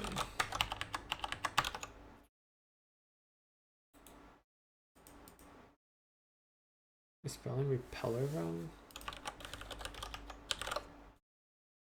I think so.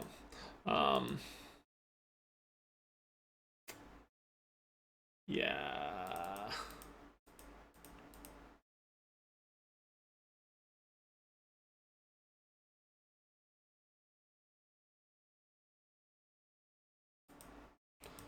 So this is handling it once it runs out. We also need to handle the other scenario if it goes off screen and we want to clean it up.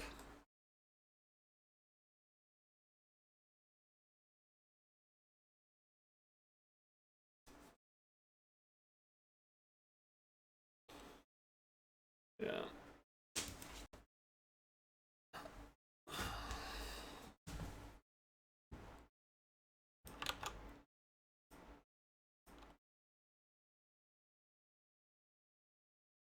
It's kind of thinking about that. Does this compile?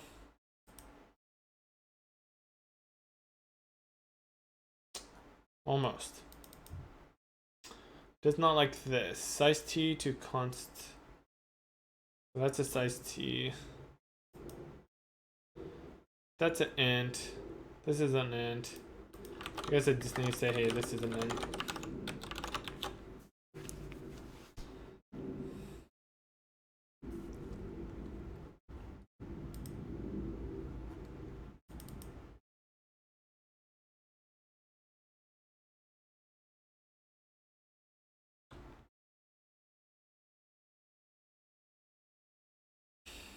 Oh.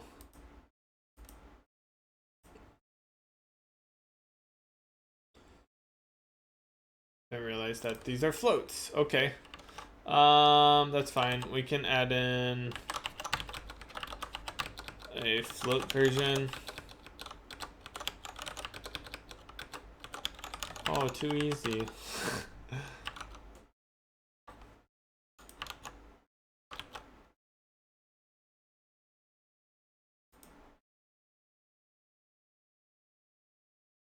Okay, and let's go ahead and delete this color operator. Do we want that? I don't know. I guess we could keep that. Maybe it's okay.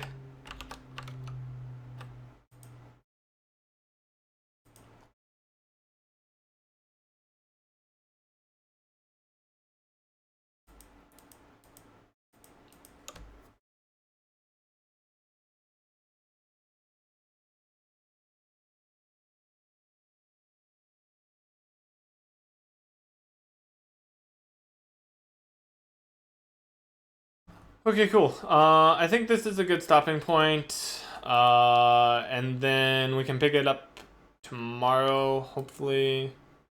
Should be able to stream tomorrow. And we'll probably maybe do like a little bit of some of this. Like get some basic stuff going, like just moving the particle a little bit, and then we'll move over to rendering and getting it so we can actually see stuff on the screen. And then once we can see stuff, then we can go back to like adding in the gravity and the attractor and the repeller and rotating the particles and all of that fun stuff. So yeah, we'll try getting stuff rendering tomorrow and actually completely compiling. So tomorrow is whenever I think we'll start to have things really look like they're coming together. So yeah, thank you guys for joining. I appreciate it. We made some good progress. Got some of these figured out here. So yeah, if you're not following already, feel free to follow. Like I said, I'll be back tomorrow. It'll be the afternoon when I'll be picking this back up. So have a good one, and I'll see you guys then.